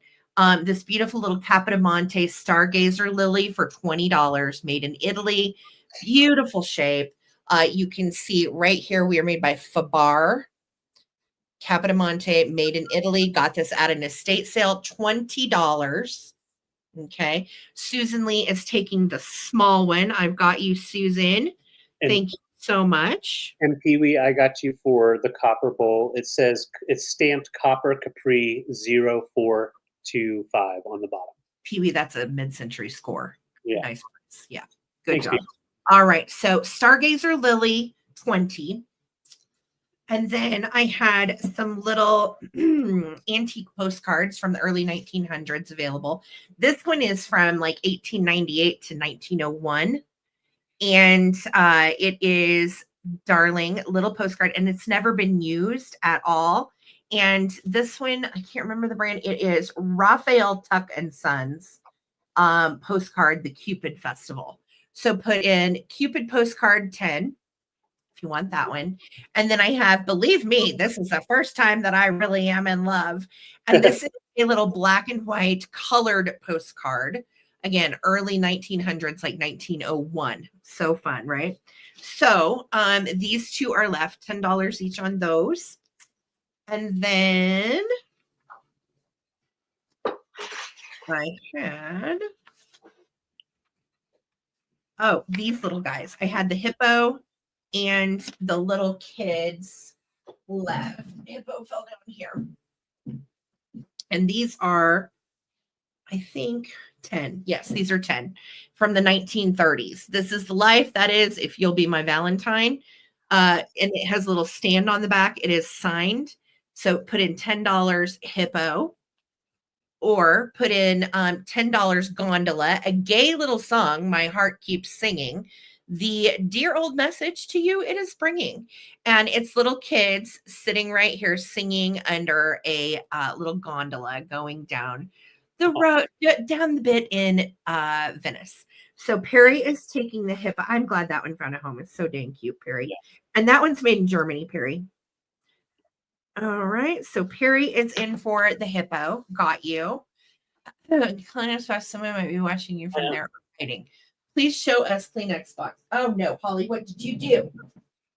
Is there somebody in this Kleenex box, Holly? Oh, there's no way. Holly Parker, what did you do? No? Oh, there is something in here. What? She snuck a camera in there. Oh my god. Holly Parker, you little crazy booger. She left crap everywhere. In my Kleenex box. He smells weird. Okay. He has that really heavy plastic smell. Okay, he's precious. I'm putting him somewhere. He's adorable. Holly, you're so honoring.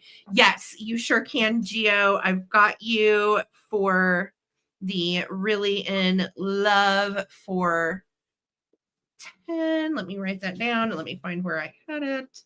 La la la. Bear with me, please. La la. La la. I had to do it for Huey. Oh, I still have more stuff to show you. Hold on. Oh, Hold on. You are good. Oh my God. Geoski. Gotcha, bro. All right.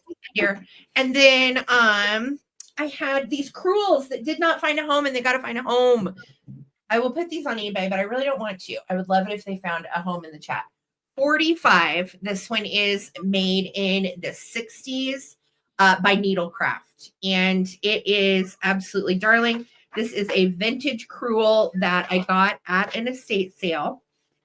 And this is $45.